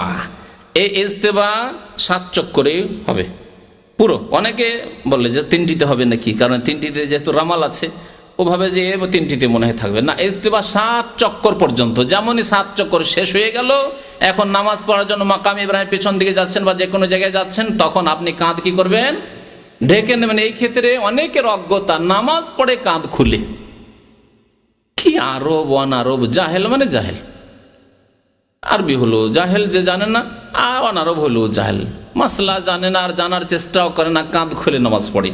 অথচ সহিহ বুখারীর হাদিস নবী করিম সাল্লাল্লাহু আলাইহি ওয়াসাল্লাম নিষেধ করেছেন কাঁধ খুলে নামাজ পড়তে। লা ইউসাল্লি আহাদুকুম ফিস সাওবিল ওয়াহিদ লাইসা আলা আতিকিহি মিনহু শাই। তোমাদের কেউ যেন একটি কাপড়ে এমন ভাবে নামাজ না পড়ে যে কাঁধের উপরে কিছু নেই, নিচের দিকে ঢাকা আছে, উপরে কাঁধে কিছু নেই, এইভাবে নামাজ না পড়ে। তাহলে কাঁধ খোলা অবস্থায় নামাজ পড়া জায়েজ নয়, নবী সাল্লাল্লাহু আলাইহি ওয়াসাল্লাম নিষেধ করেছেন। এই ক্ষেত্রেও সেই হাদিস প্রযোজ্য। এই ইজতিবা হলো। আরেকটি কি বললাম, সুন্নাত রামাল। রামাল মানে হচ্ছে ধাপ ছোট করে একটু কি করা, জোরে চলা, দৌড় দিয়ে চলা। এই ভিড়ে তো দৌড় দেওয়া সম্ভব নয়, যতটা সম্ভব আপনার পক্ষে হয়। দৌড় দেওয়া আবার 2 রকম, বড় ধাপ করে, লম্বা লম্বা ধাপ করে না, ওই রকম না, ছোট ছোট ধাপ করে আর একটু জোরে চলার চেষ্টা করা। এই রামাল চারিদিকে, কাবার চারিদিকেই করতে হবে, কিন্তু কয় চক্কর করতে হবে, প্রথম 3 চক্কর করতে হবে, বাকি 4 চক্করে সাধারণভাবে আপনি চলবেন, রামাল করবেন না। 7 চক্কর যখন শেষ হয়ে গেল, এর মধ্যে যদি হাজরে আসওয়াদে চুমন দেওয়া সম্ভব হয় তাহলে চুমন দেবেন, হাত দিয়ে ইস্তেলাম করবেন, স্পর্শ করবেন এবং চুমন দেবেন। যদি সম্ভব না হয় শুধু হাত লাগাবেন, হয়তো মুখ লাগাতে পারলেন না, হাতে চুমন দেবেন। যদি তাও সম্ভব না হয় তাহলে দূর থেকে ইশারা করবেন, ইশারার পরে হাতে চুমন দেবেন না। অনেকে ইশারা করে আবার কি করে, আল্লাহু আকবার, হাতে চুমন দেয় না, এটি বিদআত। এই ক্ষেত্রে নয়। স্পর্শ যদি করতে পেরে থাকেন তাহলে চুমন দেবেন। হাত দিয়ে স্পর্শ করেন অথবা কোনো লাঠি দিয়ে স্পর্শ করেন, কোনো কিছু দিয়ে স্পর্শ যদি করেন তাহলে তা চুমন দেবেন। আর বিনা স্পর্শে চুমন দেবেন না। শুধু ইশারা করলেন আর চুমন দিচ্ছেন না, ঠিক নয়। এখানে হাজরে আসওয়াদে চুমন দেওয়ার জন্য ভিড় করবেন না। হজের মৌসুমে, রমজানের মৌসুমে চুমন দিতে যাও, একটি সুন্নত পালন করতে গিয়ে অনেক হারাম কাজ করতে হয়। ধাক্কা ধাক্কি, নিজে কষ্ট পাওয়া, অন্যকে কষ্ট দেওয়া, দুর্বলদেরকে কষ্ট দেওয়া, যা গুনহার কাজ। সুতরাং এইরকম কাজ জায়েজ নয়। হাজরে আসওয়াদ চুমন দেওয়ার ক্ষেত্রে মনে রাখবেন যে আমি কেন চুমন দিচ্ছি, হাজরে আসওয়াদ থেকে কিছু ফায়দা পাবো সেই জন্য। এটি পৌত্তলিকদের কাজ, হারাম। কি নিয়ত করবেন আপনি, যে আমি রাসূলুল্লাহ সাল্লাল্লাহু আলাইহি ওয়াসাল্লামের সুন্নাত পালন করছি। যা বলেছেন ওমর ইবনে খাত্তাব রাদিয়াল্লাহু তাআলা আনহু। কি বলছেন তিনি? বলছেন ওমর রাদিয়াল্লাহু তাআলা আনহু যে ইন্নী লা আ'লামু আন্নাকা হাজার, হে পাথর, হে হাজরে আসওয়াদ, শোনো, আমি ভালো করে জানি যে তুমি একটি পাথর। লা তানফা ওয়ালা তাদুর, তুমি আমার লাভেও আসতে পারো না আর ক্ষতিও সাধন করতে পারো না। লা তানফা ওয়ালা তাদুর। তাহলে কেন চুমন দিচ্ছি? প্রশ্ন। জবাব দিচ্ছেন সম্বোধন করে এই পাথরকে, ওয়ালাউলা আন্নী রাআইতু রাসূলুল্লাহ সাল্লাল্লাহু আলাইহি ওয়াসাল্লাম ইউকাব্বিলুকা মা কাব্বালতুকা। আমি যদি রাসূলুল্লাহ সাল্লাল্লাহু আলাইহি ওয়াসাল্লামকে চুমন দিতে না দেখতাম তাহলে তোমার মতো পাথরকে কখনো চুমন দিতাম না। তাহলে আমাদের উদ্দেশ্য কি? রাসূলুল্লাহ সাল্লাল্লাহু আলাইহি ওয়াসাল্লামের অনুসরণ করা, ইক্তিদা করা, রাসূলুল্লাহ সাল্লাল্লাহু আলাইহি ওয়াসাল্লামের তরিকা মোতাবেক ইবাদত বন্দেগী করা, জীবন যাপন করা। রাসূলুল্লাহ না করলে আমরা করতাম না। রাসূলুল্লাহ সাল্লাল্লাহু আলাইহি ওয়াসাল্লামের আদেশ পালন করব, সেই জন্য গুনাহ খাতা মাফ হবে। এই জন্য নয় যে পাথরের মধ্যে এই ক্ষমতা আছে যে গুনাহ মাফ করে দিতে পারে, বা গুনাহ মাফের ওসিলা মাধ্যম হতে পারে, হিন্দুদের দেবী দেবতার মতো আর মুসলিম কবর পূজারীদের মাজারের মতো না। সব কোনো ক্ষমতা নেই সব পাথরে। হাজরে আসওয়াদে যদি ক্ষমতা না থাকে তবে আবার মাজারে 8 রশিদার শাহজালালে কি ক্ষমতা থাকতে পারে? হ্যাঁ, থাকতে পারে নাকি? থাকতে পারে? আস্তে করে বলছেন মনে হচ্ছে থাকতে পারে, মনে হয়। হ্যাঁ, কিন্তু বাংলাদেশের পত্র পত্রিকা লিখলো কয়েক বছর আগে, সিলেটে যখন ফ্লাইট অ্যাক্সিডেন্ট হলো, আর অ্যাক্সিডেন্ট হতে গিয়ে বেঁচে গেল যখন, সামান্য কিছু একটু বেঁচে গেল যখন সিলেট এয়ারপোর্টে, তখন বলে যেহেতু শাহজালালের দেশ, শাহজালাল শহর সিলেট, সেই জন্যই এই দুর্ঘটনা থেকে ফ্লাইট বেঁচে গেল। আউযু বিল্লাহ। বলুন লা ইলাহা ইল্লাল্লাহ। আল্লাহ ছাড়া কেউ উপাস্য নেই, আল্লাহ ছাড়া কেউ মাবুদ নেই, নাফা নোকসানের মালিক নাই, না শাহজালাল, না আব্দুল কাদের জিলানী, না চিশতি, না মুহাম্মদুর রাসূলুল্লাহ সাল্লাল্লাহু আলাইহি ওয়াসাল্লাম। পৃথিবীর কাউকেই ক্ষমতা দেওয়া হয়নি কেউ কাউকে উদ্ধার করতে পারে। মুশরিকি আকীদা, মুশরিকি কথাবার্তা পত্র পত্রিকায় লেখা হইল। আমি শুনে বলছি না, পত্রিকায় দেখলাম, এক বাংলা পত্রিকায় সেই কালের, যে শাহজালালের দেশ, শাহজালালের শহর, যেহেতু আল্লাহর ওলি এখানে শুয়ে আছেন সিলেটে, সেই জন্য দুর্ঘটনা থেকে বেঁচে গেল। আল্লাহু আকবার বলছেন, আল্লাহু আকবার। আর আল্লাহ কোথায় মহান? শাহজালাল আকবার হয়ে গেল তো। আউযু বিল্লাহ। এই মুশরিকি আকীদা নিয়ে যারা মারা যাবে, এই মুশরিকি পত্র পত্রিকায় যারা লেখালেখি করবে, যারা এডিটর সম্পাদনা করবে, যারা সম্পাদক হয়ে আছে, তারা প্রত্যেকে এই শিরকি আকীদা নিয়ে মরবে। কারণ এর স্বীকৃতি, অনুমোদন দিল যে না ঠিকই আছে। প্রত্যেকে মুশরিক হয়ে মারা যাবে, মনে রাখুন। নামাজ, রোজা, হজ, যাকাত কিছুই কবুল হবে না, সব বরবাদ হয়ে যাবে। এটি আমার কথা। আল্লাহ পাক রব্বুল আলামিন ইরশাদ করেছেন, ওয়ালাউ আশরাকু লাহাবিতা আনহুম মা কানু ইয়ামালুন। আম্বিয়া কিরাম তারাও যদি শিরিক করতেন, আল্লাহর সাথে অংশীদার বানাইতেন, লাহাবিতা আনহুম, তাদের সমস্ত আমল ধ্বংস হয়ে যেত। মা কানু ইয়ামালুন, যা আমল তারা করেছিল সমস্ত আমল ধ্বংস হয়ে যেত তাদের। তাহলে যারা এইসব কথাবার্তা লিখবে, কথাবার্তা প্রচার করবে, যারা এইসব কথাবার্তা পড়বে আর বিশ্বাস করবে, তাদের আমল ধ্বংস হবে না? অবশ্যই। 7 চক্কর যখন শেষ হয়ে গেল, তখন মাকাম ইব্রাহিমের দিকে যান। ওয়াত্তাখিযু মিন মাকাম ইব্রাহিম মুসাল্লা, আয়াত পড়তে পড়তে যান সেখানে। যাওয়ার পরে তার পিছনে নামাজ পড়েন। হজের মৌসুমে ভিড় থাকবে, রমজানে ভিড় থাকে, ভিড়ের সময় সেখানে ভিড় ভাড় করবেন না। আপনি এমন জায়গায় গিয়ে নামাজ পড়ে যেখানে খুশু খুজুর সাথে 2 রাকাত নামাজ, যে কোনো জায়গায় নামাজ পড়তে পারেন। হারামের, মসজিদে হারামের যে কোনো জায়গায় নামাজ পড়তে পারেন। 2 রাকাত নামাজ পড়েন। প্রথম রাকাতে সূরা ফাতিহার পরে সূরাতুল কাফিরুন, দ্বিতীয় রাকাতে সূরা সূরা ইখলাস, 2 রাকাত নামাজ পড়বেন। তারপরে আপনি চলে যাবেন সাফা। সাফাতে গিয়ে এখন সাফা মারার সাই শুরু করবেন। সাফাতে যখন উঠতে যাবেন প্রথমবারে তখন বলবেন ইন্নাস সাফা ওয়াল মারওয়াতা মিন শাআইরিল্লাহ, এই আয়াতের অংশটুকু পাঠ করবেন। তারপরে সাফার উপরে উঠে কিবলামুখী হবেন। কাবা যদি নজরে আসে ভালো কথা, না হলে কাবামুখী হয়ে হাত উঠিয়ে দোয়া করবেন, নিজের জন্য দোয়া করবেন। আর এর সাথে সাথে কালেমা তাওহীদের দোয়া 3 বার করে পড়বেন, যা নবী করিম সাল্লাল্লাহু আলাইহি সাল্লাম পড়েছেন, লা ইলাহা ইল্লাল্লাহু ওয়াহদাহু লা শারীকা লাহু লাহুল মুলকু ওয়া লাহুল হামদু ওয়া হুয়া আলা কুল্লি শাইইন কাদির। আবার নিজের জন্য দোয়া করবেন, নিজের বাবা মা আত্মীয় স্বজন দুনিয়ার যা চান আখিরাত চান আপনি দোয়া করবেন। আবার বলবেন লা ইলাহা ইল্লাল্লাহু ওয়াহদাহু লা শারীকা লাহু লাহুল মুলকু ওয়া লাহুল হামদু ওয়া হুয়া আলা কুল্লি শাইইন কাদির, লা ইলাহা ইল্লাল্লাহু ওয়াহদাহু লা শারীকা লাহু লাহুল মুলকু ওয়া লাহুল হামদু ওয়া হুয়া আলা কুল্লি শাইইন কাদির। আর তার সাথে সাথে আরেকটি দোয়া নবী করিম সাল্লাল্লাহু আলাইহি ওয়াসাল্লাম পড়েছেন, তাও পড়বেন, লা ইলাহা ইল্লাল্লাহু ওয়াহদাহু আনজাজা ওয়া'দাহু ওয়া নাসারা আবদাহু ওয়া হাজামাল আহজাবা ওয়াহদাহু।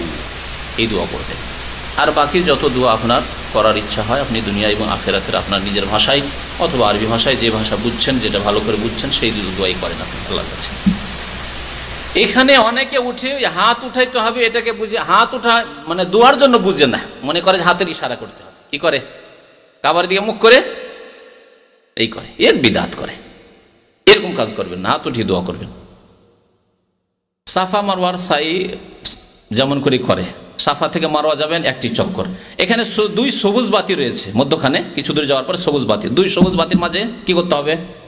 দৌড় দিতে হবে। পুরুষদের জন্য এই দৌড়, যত দূর দৌড়াতে পারেন আপনি দৌড়াবেন আর 1 সবুজ বাতি পর্যন্ত। তারপরে আবার সাধারণভাবে হেঁটে আপনি মারওয়ায় পৌঁছবেন। মারওয়ায় যাওয়ার পর ওইভাবেই দোয়া করবেন যে দোয়াগুলি আপনি সাফার উপরে পড়লেন 3 বার করে, আর তারপর অন্যান্য আপনি দোয়া করেন কিবলামুখী হয়ে। আবার সাফা আসেন, এইভাবে আপনার 7 চক্কর শেষ হবে। কোথায় গিয়ে?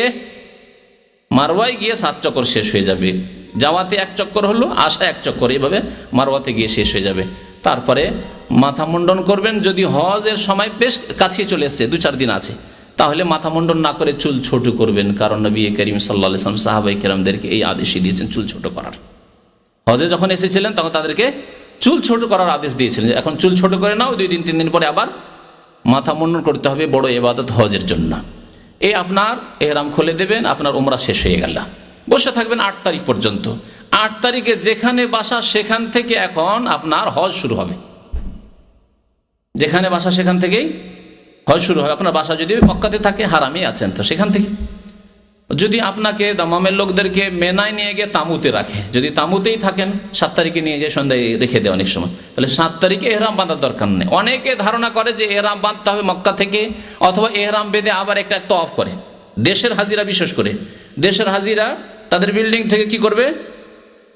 এহরাম বাঁধলো, গোসল করে, আর এহরাম বেঁধে এসে আবার একটা তওয়াফ করবে। জানি না এই কোন তওয়াফ, এই বিদাতি তওয়াফ। এই তওয়াফ এখানে নেই। নফল যদি তওয়াফ করতে হয় তাহলে এটাকে তো অংশ, হজের অংশ মনে করে করা হচ্ছে, সুতরাং একে নফল বলা যাবে নাকি বিদআত বলা যাবে? এমনি নফল তওয়াফ যে কোনো সময় করেন, কোনো অসুবিধা নেই, কিন্তু এটিকে হজের অংশ মনে করা হচ্ছে। আপনার এখানে কোনো তওয়াফ নেই। যেখানে থাকবেন সেখান থেকে ইহরাম বাঁধবেন। এখানে ইহরাম বাঁধার ক্ষেত্রেও গোসল করবেন, সুগন্ধি লাগাবেন শরীরে, মাথায়, চুলে, আর তারপরে দাড়িতে দিয়ে, তারপরে ইহরামের কাপড় পরে আপনি বলবেন লাব্বাইক হাজ্জান। 8 তারিখে জোহরের আগে আগেই আপনি এই নিয়ত করবেন। 8 তারিখে জোহরের নামাজের আগে আগে বলেন লাব্বাইক হাজ্জান। এখন আপনার হজ শুরু হল। এই 8 তারিখের নাম হচ্ছে ইয়ামুত তারউইয়া, তারউইয়ার দিন। এখানে আপনার 8 তারিখের কাজ হচ্ছে 5 ওয়াক্ত নামাজ পড়া মিনাতে, এবং এই রাত্রি যাপন করা। 8 তারিখের পরে 9 তারিখের রাত্রি যাপন করা, এটি হচ্ছে মেনার কাজ। এই 2টি কাজই হচ্ছে সুন্নত। জোহর, আসর, মাগরিব, ইশা, ফজর, এই 5 ওয়াক্ত নামাজ পড়া মেনায় সুন্নত, এবং রাত্রি যাপন করা এই রাত্রি যাপন করা হচ্ছে সুন্নত। এই নামাজগুলি কসর করে আপনি মক্কায় বা মক্কাতে যদি ইমাম সাহেবের পিছনে পড়েন তাহলে তো পুরা নামাজই পড়তে হবে, কিন্তু যদি মুসাফিরের পিছনে পড়েন অথবা আপনি নিজে একাই পড়ছেন নামাজ কোনো সময়, তাহলে কসর পড়বেন। মেনাতে এই নামাজগুলি সবাই কসর করে। যত হাজি সাহেবগণ রয়েছেন, যেখানকারই হোক না কেন, মক্কার হোক, দূরের হোক, কাছের হোক, সারা বিশ্বের যে কোনো জায়গার হোক না কেন, তার আশা অনেক দিন হয়ে যাক আর কমই হোক, কারণ ভারত, বাংলাদেশ, পাকিস্তানের হাজিরা আসার পরে তারা ফতুয়া দেয় যে 15 দিন আমার হয়ে গেছে, সুতরাং আমাকে পুরা নামাজ পড়তে হবে। এটি সুন্নতের খেলাফ। রোগগুলি আপনাদেরকে শনাক্ত করিয়ে দিচ্ছি। 15 দিন হয়ে গেল আমার আশা মক্কায়, সুতরাং আমাকে পুরা নামাজ পড়তে হবে। মেনাতে পুরা নামাজ পড়ে, অথচ নবী করিম সাল্লাল্লাহু আলাইহি ওয়াসাল্লাম সাহাবায়ে কেরামরা পুরা নামাজ কেউ পড়েননি। সবাই কসর করে, যত হাজী সাহেব ছিলেন নবী সাল্লাল্লাহু আলাইহি ওয়াসাল্লামের সাথে কসর করে নামাজ পড়তে হয়। জোহর, আসর, এশা, 5 ওয়াক্ত নামাজ পড়া হয়ে গেল, ফজর হয়ে গেল। সূর্য ওঠার পরে আপনি আরাফায় চলে যান। 9 তারিখের কাজ শুরু। এখন 9 তারিখের কাজ হচ্ছে আরাফা পৌঁছে গিয়ে জোহরের আগে আগে পৌঁছে যাও। সেখানে জোহর এবং আসর পড়বেন, আরাফার ভিতরে ঢুকে যাবেন। দেখবেন ভালো করে, তখন আপনার ইয়াকিন হয়ে যায় যে আপনি আরাফাতে আছেন। আরাফার বাইরে যেন না থেকে যান অজ্ঞতায়। আরাফার বাইরে যদি থেকে যান আপনার ফরজ ছুটে যাবে, রুকুন ছুটে যাবে, হজই হবে না। সাবধান। অনেকে খেয়াল করেন হাজার হাজার মানুষ আরাফার বাইরে সারাদিন পড়ে থেকে চলে আসে আগে ভাগে আসার জন্য। ভিড় বাড়ের, এত ভিড়ে যাব, ভিড় থেকে ভয় করি, বাইরে থেকে চলে আসে। আরাফায় গিয়ে প্রথম কাজ হচ্ছে জোহর এবং আসর নামাজ জামা করে পড়া। আর এই জামা তাকদিম, অর্থাৎ জোহরের সময় আসর নামাজ পড়া। 2 রাকাত করে 4 রাকাত নামাজ পড়বেন, 1 আজান 2 ইকামতে। যে কোনো জায়গায় আপনি নামাজ পড়তে পারেন, যেখানে নামাজ জামাত হচ্ছে সেখানে নামাজ পড়বেন। আপনি মসজিদে যাওয়ার কষ্ট করতে যাবেন, কারণ বড়ই কষ্টে পড়ে যাবেন হয়তো ভিড়ে। যখন জোহর আসর নামাজ পড়া হয়ে গেল, তখন সেই সময় থেকে শুরু করে মাগরিব পর্যন্ত এই সময় হচ্ছে অত্যন্ত মূল্যবান সময়, অত্যন্ত ফজিলতের সময়, অত্যন্ত আল্লাহ পাক রব্বুল আলামিনের নিকটবর্তী হওয়ার সময় বান্দার। এই সময় আপনি দোয়া, জিকির, আজকার, তওবা, ইস্তিগফার, বিভিন্ন রকমের ইবাদত বন্দেগীতে আপনি মশগুল থাকেন। যা খাওয়া দাওয়া করতে হয় করে নেন, আর যাতে করে বারবার ব্যস্ত না হন। সন্ধ্যা পর্যন্ত, সূর্য ডুবা পর্যন্ত আপনি দোয়া করতে থাকেন, জিকির আজকার করতে থাকেন। ইবাদত যদি আপনি বিভিন্ন রকমের করেন তাহলে মন বেশি লাগবে। কিছুক্ষণ কোরআন তেলাওয়াত করলেন, হয়তো কিছুক্ষণ দোয়া করলেন, কিছুক্ষণ আপনি জিকির আজকারগুলি পাঠ করলেন, কিছুক্ষণ দেখে আপনি অনেক দোয়া মুখস্থ নেই, হয়তো দেখে দেখে দোয়া পড়লেন আপনি, কিছুক্ষণ আপনি নিজের ভাষায় দোয়া করলেন, আপনি হাত উঠিয়ে দোয়া করলেন। এইভাবে আপনি সূর্য অস্ত হওয়া পর্যন্ত দোয়া, ইবাদত, বন্দেগী, জিকির আজকার মশগুল থাকেন। নবী করিম সাল্লাল্লাহু আলাইহি ওয়াসাল্লাম হাদিস সহিহ মুসলিমে রয়েছে যে আল্লাহ পাক রব্বুল আলামিন ওয়া ইন্নাহু লা ইয়াদনু, বান্দা অত্যন্ত নিকটবর্তী হয়ে যান এই আরাফার দিন, ফি আশিয়াত আরাফা, আরাফার বিকেল বেলা। সুম্মা ইউবাহি বিহিমুল মালায়েকা, এবং আল্লাহ পাক রব্বুল আলামিন মালায়েকা ফেরেশতাগণের সামনে ফখর করেন, আল্লাহ পাক গৌরব করেন যে মা আরাদা হাওলাই, আমার বান্দাদেরকে দেখো, এদের উদ্দেশ্য কি, এখানে কি কাজে এসেছে, তারা কি নিয়ত নিয়ে এসছে বলো তো দেখি ফেরেশতারা তোমরা। অত্যন্ত গুরুত্বপূর্ণ সময়। এই সময়কে গল্প গুজবে কাটাবেন না, রাস্তাঘাটে ঘোরাঘুরি করতে কাটাবেন না, কোথায় কি পাওয়া যাচ্ছে এসব করতে কাটাবেন না। আর ওই জাবালের রাহমার বিদাতি কাজ করতে যাবেন না। জাবালের রাহমা বলে একটি বিদাতির নাম আছে, জাবালের রাহমা। আল্লাহ নবী জাবালের রাহমা বলেননি, সেখানে গিয়ে অনেকে বিদাত করে, ওই সব বিদাতি কাজে যাবেন না। যেখানে আছেন সেখানেই থাকেন আপনি, আর জিকির আজকার করুন, আল্লাহর কাছে দোয়া করুন। যখন সূর্য ডুবে যাবে, মাগরিব হয়ে যাবে, মাগরিবের নামাজ না পড়ে, এখানে মাগরিব পড়বেন না, চলে আসেন আপনি ফিরে। এখন ফেরেন মুজদালিফা, কারণ মুজদালিফা আরাফা এবং মিনার মাঝামাঝি রয়েছে, এই রাস্তায় রয়েছে। মুজদালিফা এসে আপনি রাত কাটাবেন। মুজদালিফা এসে প্রথম কাজ হচ্ছে আপনার মাগরিব এবং এশার নামাজ জামা করে পড়া, তাখির, কারণ বিলম্ব হয়ে গেছে আসতে। জামা তাখির মানে এশার সময় মাগরিবকে পড়া। মাগরিব 3 পড়বেন, আর এশা পড়বেন কসর করে 2 রাকাত, তারপরে বেতরটা পড়ে নেন, তারপরে খাওয়া দাওয়া যা করতে হয় করে তাড়াতাড়ি শুয়ে যান। এখানে রাত্রে ইবাদত বন্দি করা, জিকির আজকার করা সুন্নত নয়, কারণ সুন্নত হচ্ছে এখানে ঘুমিয়ে যাওয়া, শুয়ে যাওয়া, আরাম করা। এখানে এসে বিদাতিরা কি করে, প্রথম কাজ শুরু করে পাথর কুড়ানো, কঙ্কর কুড়াতে শুরু করে। মুজদালিফা থেকে কঙ্কর নিয়ে যেতে এই বিদাতি ধারণা নিয়ে যায়, আর প্রথম কাজ এই বিদাতি কাজ করতে লাগে। নামাজ বিলম্ব হয়ে যাচ্ছে, কোনো খোঁজখবরই নেই, পাথর কুড়ানো। পাথর মুজদালিফা থেকে নিতে হবে এর কোনো প্রমাণ নেই, বরং নবী করিম সাল্লাল্লাহু আলাইহি সাল্লাম 10 তারিখে সকালবেলা যখন মুজদালিফা থেকে রওনা হলেন মিনার দিকে, রাস্তা থেকে পাথর নিতে বললেন ইবনে আব্বাস রাদিয়াল্লাহু তাআলা আনহুকে, যেমন হাদিসে রয়েছে। ফজরের নামাজ পড়বেন আউয়াল ওয়াক্তে, ওয়াক্ত হওয়ার পরে, আগে পড়বেন না মুজদালিফায়। ফজরের নামাজ পড়ার পরে তখন দোয়া করবেন, এটি হচ্ছে দোয়ার সময়। আল্লাহ পাক কোরআনে কারীমে ইরশাদ করেছেন ফাইজা আফাজতুম মিন আরাফাতিন ফাযকুরুল্লাহ ইনদাল মাশআরিল হারাম, যখন তোমরা আরাফা থেকে প্রত্যাবর্তন করবে, ফিরে আসবে, ফিরে এসে রাস্তায় মুজদালিফায় ইনদাল মাশআরিল হারাম, মাশআরুল হারাম ওই পাহাড়ের নাম যে পাহাড়ের কাছে মসজিদ রয়েছে মুজদালিফা, মুজদালিফার পাহাড়ের নাম। এই আল মাশআরুল হারামের নিকটে তোমরা আল্লাহকে বেশি বেশি ডাকো, আল্লাহর জিকির আজকার করো, আল্লাহর কাছে দোয়া করো। নবী করিম সাল্লাল্লাহু আলাইহি সাল্লাম এই হাদিস, এই আয়াতের উপর আমল করেছেন কিভাবে? ফজরের নামাজ পড়ার পরে কিবলামুখী হয়ে দীর্ঘক্ষণ দাঁড়িয়ে দাঁড়িয়ে দোয়া করেছেন, হাত্তা আসফারা জিদ্দান, এমনকি খুব ফর্সা হয়ে গেল। আউয়াল ওয়াক্ত অন্ধকারে নামাজ পড়েছেন, ফজরের নামাজ, আর তারপরে দোয়া করতে থেকেছেন। তারপরে যখন ফর্সা হয়ে গেল, ফর্সা হওয়ার পরে সূর্য ওঠার আগে আগেই মিনার উদ্দেশ্যে রওনা হয়ে যাবেন আপনি। মিনায় আসলেন কয় তারিখ হলো? 10 তারিখ হলো। 10 তারিখের দিনে আপনার কাজ হচ্ছে 5টি। প্রথম কাজ হচ্ছে মেনায় এসে জামরায় পাথর মারা। জামরা 3টি রয়েছে, যেগুলোকে আমাদের দেশের মানুষরা শয়তান বলে। শয়তান নাই, বড় শয়তান, মেজর শয়তান আর ছোট শয়তান, না ওইসব শয়তান টয়তান না ওখানে। কিন্তু আপনি এই ইবাদত যদি সুন্নত মোতাবেক করেন, তাহলে শয়তান পদদলিত হয়, শয়তান লাঞ্ছিত হয়, আজি শয়তানকে আঘাত হয়। কিন্তু আপনি শয়তানকে মারছেন এই কল্পনা নিয়ে যাবেন, বিদাতি কল্পনা, বিদাতি ধারণা।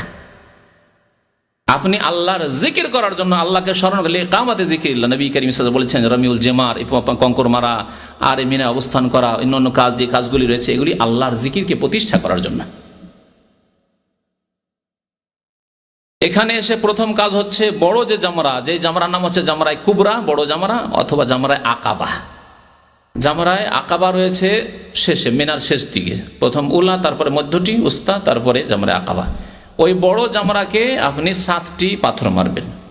এই পাথর মারার আগে পর্যন্ত তালবিয়া পড়তে থাকবেন। হজের যে তালবিয়া পড়েছেন আপনি, ওই যে নিয়ত করেছেন লব্বাইক হাজ্জান লব্বাইক আল্লাহুম্মা লব্বাইক লব্বাইক লা শারীকা লাকা লব্বাইক ইন্নাল হামদা ওয়ান নি'মাতা লাকা ওয়াল মুলক লা শারীকা লাক, এই যে তালবিয়া পড়তে আছেন খুব বেশি বেশি পড়বেন। এই হচ্ছে সুন্নত। এখানে এসে বন্ধ করবে, যখন প্রথম মারতে শুরু করলেন তখন তালবিয়া বন্ধ করে দিবেন। কি বলে মারবেন? বিসমিল্লাহ আল্লাহু আকবার প্রথম বললেন, তারপরে আল্লাহু আকবার। ইউকাব্বিরু মা কুল্লি হাসা, প্রত্যেক কঙ্কর নিক্ষেপের সময় নবী করিম সাল্লাল্লাহু আলাইহি সাল্লাম তাকবীর বলতেন, আল্লাহু আকবার, আল্লাহু আকবার, আল্লাহু আকবার, এইভাবে নিক্ষেপ করবেন।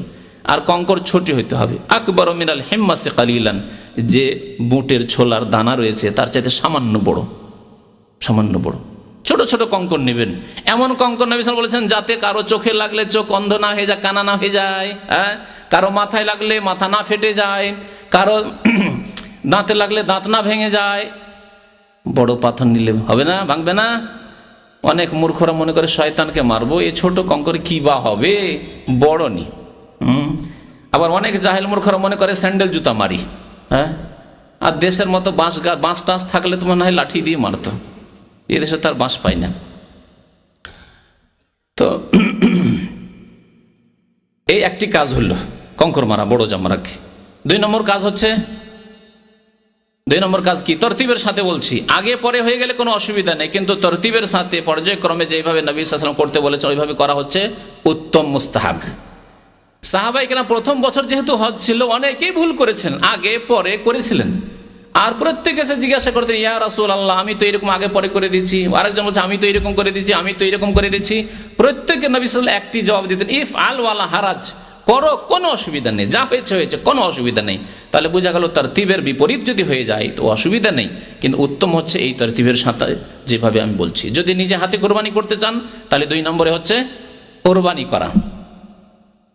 আর যদি কোরবানির পয়সা জমা করে দেন কোনো বিশ্বস্ত ব্যক্তি বা আপনার এর কাছে ব্যাংকে, যে ইসলামী ব্যাংক রয়েছে, তাহলে আপনার কাজ হয়ে গেছে। কোরবানি কখন হবে না হবে ওইসব চিন্তা করার নেই, কারণ আমাদের দেশের মানুষেরা এইসব চিন্তা করতে থাকে, জানি না কোরবানি কখন হইলে না হলে একটু দেরি করি যাতে কোরবানিটা হয়ে যাক। এমনি এমনি বসে আছে, কি জন্য বসে আছেন? একটু সতর্কতার জন্য, কোরবানিটা হোক তারপরে।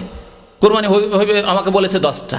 আচ্ছা, ওই কাউন্টারে যারা বসে থাকে ওরা খুব চালাক চতুর, ব্যাংকের কাউন্টারে। আপনি যেহেতু বারবার করে জিজ্ঞাসা করছেন, আচ্ছা বলেন আমার কোরবানি কখন হবে, 10 তারিখ হবে না 11 তারিখে, আর কয়টার সময় হইলে কয়টার সময় হবে, তখন আপনাকে আপনার মন বুঝাবার জন্য বলে হ্যাঁ সকাল 10টার সময় হবে। আপনার 7টার সময় তো কঙ্কর মারা হয়ে গেছে, বসে আছেন 3 ঘন্টা 4 ঘন্টা বসে আছেন যে আমার কোরবানি হয়নি।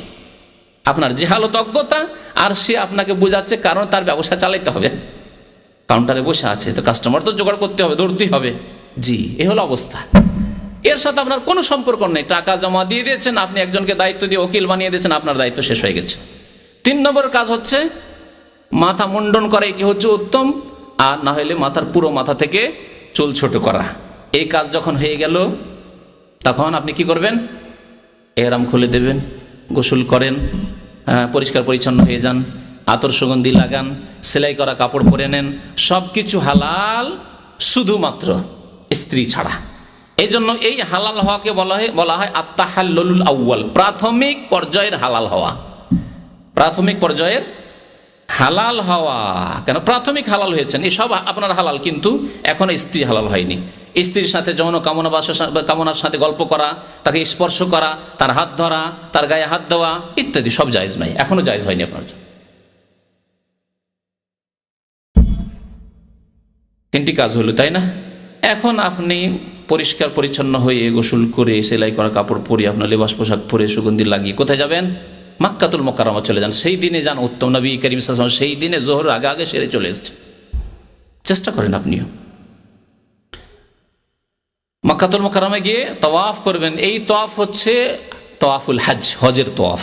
এই তাওয়াফের কয়েকটি নাম রয়েছে, হাদিসে রয়েছে তাওয়াফুল ইফাদা। ইফাদা মানে ফিরে আসা, মেনা, আরাফা, মুজদালিফা থেকে ফিরে এসে এই তাওয়াফ, এই জন্য এই তাওয়াফের নাম হচ্ছে তাওয়াফুল ইফাদা।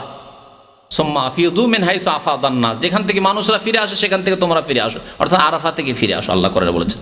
এখান থেকে এই নামকরণ হয়েছে এই তাওয়াফের নাম তাওয়াফুল ইফাদা। এই তাওয়াফকে ফিকহার কিতাবাইতে লিখেছে তাওয়াফে জিয়ারা, তাওয়াফুজ জিয়ারা। জিয়ারা আপনার আসল লক্ষ্য উদ্দেশ্য হচ্ছে এই বাইতুল্লাহর এই ফরজ হজের তাওয়াফ করা, এজন্য এই তাওয়াফের নাম হচ্ছে তাওয়াফে জিয়ারা। এই তাওয়াফের নাম হচ্ছে তাওয়াফুর রুকুন, তাওয়াফুল ফরজ। জি, এই তাওয়াফের রামালও নেই আর ইজতিবাও নেই,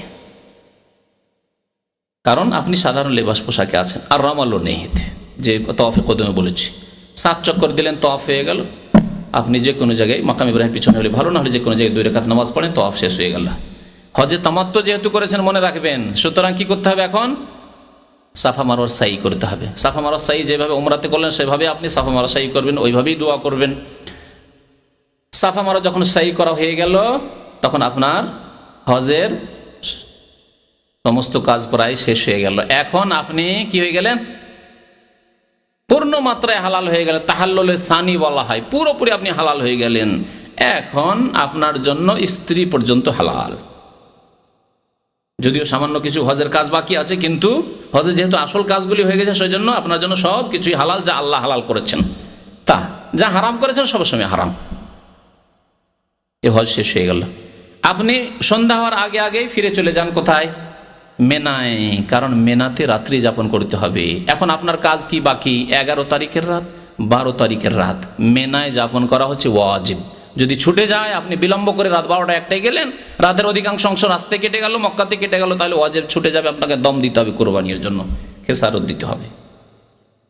খবরদার এরকম কাজ করবেন না। আর বিদাতীদের ফতোয়া শুনবেন না, কারণ বাংলাদেশ থেকে সে এক শ্রেণীর লোকেরা ফতোয়া দেয় যে মিনা 11-12 থাকা নাকি সুন্নত। না, সহি হুকুম হচ্ছে যে নবী করিম সাল্লাল্লাহু আলাইহি ওয়াসাল্লাম সাহাবায়ে কেরামকে কাউকে অনুমতি দেন না, শুধুমাত্র যারা জমজমের পানি পান করে তো বালতি দিয়ে উঠিয়ে উঠিয়ে তাদেরকে অনুমতি দিয়েছিলেন সুকিয়া জমজমের জন্য, আর অনুমতি দিয়েছিলেন উটের রাখালদেরকে, যে উটের রাখালকে উটের কাছেও থাকতে হবে সেই জন্য। আর বাকি কাউকে অনুমতি দেননি যে তারা মিনার বাইরে রাত কাটাবে। রাত্রিকে মিনায় কাটানো 11 তারিখে। 11 তারিখের দিন যখন হয়ে গেল, তখন মাত্র 2টি কাজ। একটি কাজ হচ্ছে 3টি জামরাতকে 3 সাথে 21টি করে পাথর মারা। প্রথম উলা মারবেন, তারপরে উস্তা মারবেন, 2টিতে মারবেন। পাথর মারা পরে দোয়া করবেন, ওখানে একটু এগিয়ে গিয়ে কিবলামুখী হয়ে দোয়া করবেন। প্রথম জামরাতেও দ্বিতীয় জামরাতেও আপনি পাথর মারার পরে দোয়া করবেন। 10 তারিখে কিন্তু দোয়া করা ছিল না। আর জামরা আকাবাতে আজকেও দোয়া নেই। এই একটি কাজ হয়ে গেল, 3টি জামরা 3 সাথে 21টি পাথর মারা। আর রাত্রি আবার 12 তারিখের রাত্রে আসে, সেই রাত্রি আবার মেনায় যাপন করে। এখন মাত্র এই 2টি কাজ। আবার 12 তারিখের দিন যখন হলো, এই যে পাথর মারবেন, সেই পাথর মারা সম্পর্কে আরো ভালো করে শুনে রাখুন যে এই পাথর মারার ওয়াক্ত শুরু হবে মাথার ওপর থেকে সূর্য গড়ে যাওয়ার পরে, তার আগে নয়। তার আগে পাথর মারা জায়েজ নয়। তার আগে পাথর মারা ওই রকমই ঠিক নয় আপনার জন্য যথেষ্ট হবে না, যেমন আপনি নামাজের সময় হওয়ার আগেই যদি নামাজ পড়েন হবে না। জোহরের নামাজ সকাল 10:30টায় 10টার সময় পড়ে নেন, হবে নামাজ?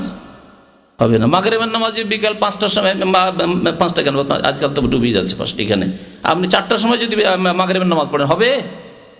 এখন যদি ফজর নামাজ পড়ে ঘুমিয়ে যান, যে ফজর নামাজে তো খুব ফজিলত শুনেছি, আর আমি ফজরে জাগতেও পারি না, তো যাক ফজরটা পড়েই শুয়ে যায়, হবে?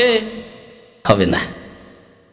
ওই রকমই কেউ যদি সকালবেলা 11 তারিখে 12 তারিখে পাথর মারে, তার পাথর মারা হবে না।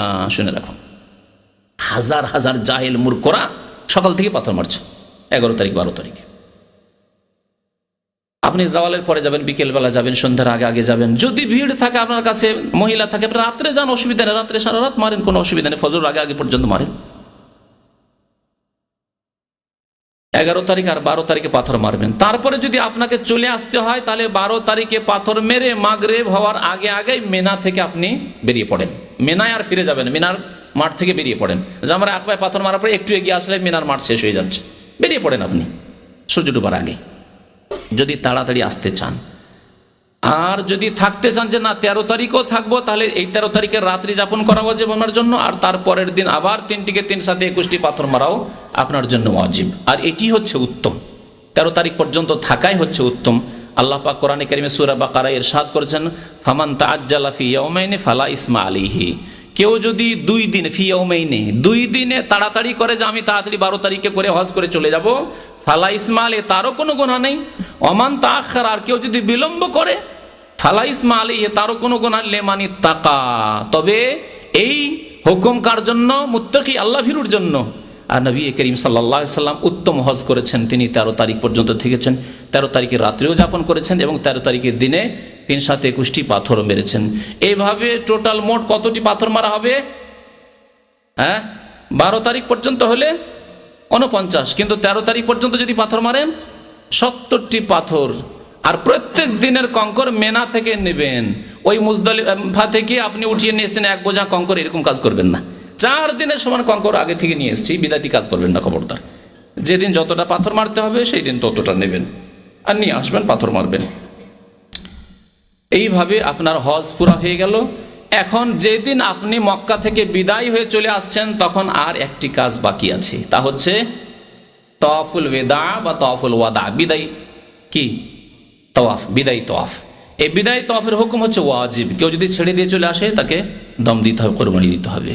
নবী করিম সাল্লাল্লাহু আলাইহি ওয়াসাল্লাম বলেছেন, লা ইয়ানফিরান্না আহাদুকুম হাত্তা ইয়াকুন আখির আহাদিহিম বিল বাইত, তোমাদের কেউ যাতে করে হজ করে ফিরে না আসে যতক্ষণ পর্যন্ত শেষ সাক্ষাৎ বাইতুল্লাহর সাথে না করবে, অর্থাৎ শেষ তাওয়াফ বাইতুল্লাহ না করবে। তবে কারো যদি মহিলাদের ক্ষেত্রে মাসিক ঋতু চলে আসে অথবা বাচ্চা ভূমিষ্ঠ হয়ে যায় আর শুধু এই বিদায় তাওয়াফ বাকি আছে, তাহলে আর থাকার কোনো প্রয়োজন নেই। তাদের ক্ষেত্রে নবী করিম সাল্লাল্লাহু আলাইহি ওয়াসাল্লাম ছাড় দিয়েছেন, বলেছেন অসুবিধা নেই। সাফিয়া রাদিয়াল্লাহু তাআলা আনহা, নবী সাল্লাল্লাহু আলাইহি ওয়াসাল্লামের জাওজায়ে মুহতারামা, তার এইরকমই মাসিক ঋতু চলে এসেছিল। নবী করিম সাল্লাল্লাহু আলাইহি ওয়াসাল্লাম শুনতে পেলেন, বললেন, আহা বেসাতুনা হিয়া, সে কি আমাদেরকে এরকম এখানে বেঁধে রেখে দিবে, থাকতে হবে, তার জন্য এতগুলি লোককে থাকতে হবে নাকি, আমাকেও থাকতে হবে নাকি? তখন মা আয়েশা রাদিয়াল্লাহু তাআলা আনহা অন্যান্য আজওয়াজে মুতাহহারাত বললেন যে, ইয়া রাসূলুল্লাহ ইন্নাহা তাফা তাওয়াফাল ইফাজা, তার তাওয়াফ ইফাজা রুকুন তাওয়াফ করা হয়ে গেছে। তখন নবী করিম সাল্লাল্লাহু আলাইহি ওয়াসাল্লাম বললেন, ফালা এজান, তাহলে আর থাকার কোনো প্রয়োজন নেই। এই ওয়াজিব তাওয়াফ হায়েজওয়ালি বা ঋতুবতী মহিলার ক্ষেত্রে এবং বাচ্চা ভূমিষ্ঠ হওয়ার পরে যে রক্ত আসে এইসব নেফাসওয়ালি মহিলার ক্ষেত্রে মাফ রয়েছে, ফালা এজান, তাহলে কোনো অসুবিধা নেই। এইভাবে ইনশাআল্লাহ তাআলা আপনার হজ পুরা হয়ে গেল। আল্লাহ পাক রব্বুল আলামিন যেন আমাদের হজ কবুল করেন। যেসব ভাইরা হজ করেছেন আল্লাহ যেন তাদের হজ কবুল করেন। যেসব ভাইরা হজ করতে যাবেন তাদেরকে যেন সুন্দরভাবে সুন্নত মোতাবেক হজ আদায় করার তৌফিক যেন দান করেন। আল্লাহ তাদেরও যেন হজ কবুল করেন। যেসব ভাইদের এখনও শক্তি সামর্থ্য হয়নি আল্লাহ তাদেরকে যেন শক্তি সামর্থ্য দান করেন।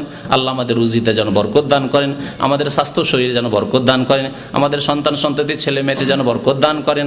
আল্লাহ আমাদের দুনিয়াতেও বরকত দান করেন, আল্লাহ আখিরাতের কাজেও যেন বরকত দান করেন। রব্বানা আতিনা ফিদ দুনিয়া হাসানা ওয়া ফিল আখিরাতি হাসানা ওয়া কিনা আযাবান নার। ওয়া সাল্লাল্লাহু আলা নবিয়িনা মুহাম্মদ ওয়া আলা আলিহি ওয়া সাহবিহি আজমাইন। قال رسول الله صلى الله عليه وسلم: لأن يهدي الله بك رجلا واحدا خير لك من حمر النعم.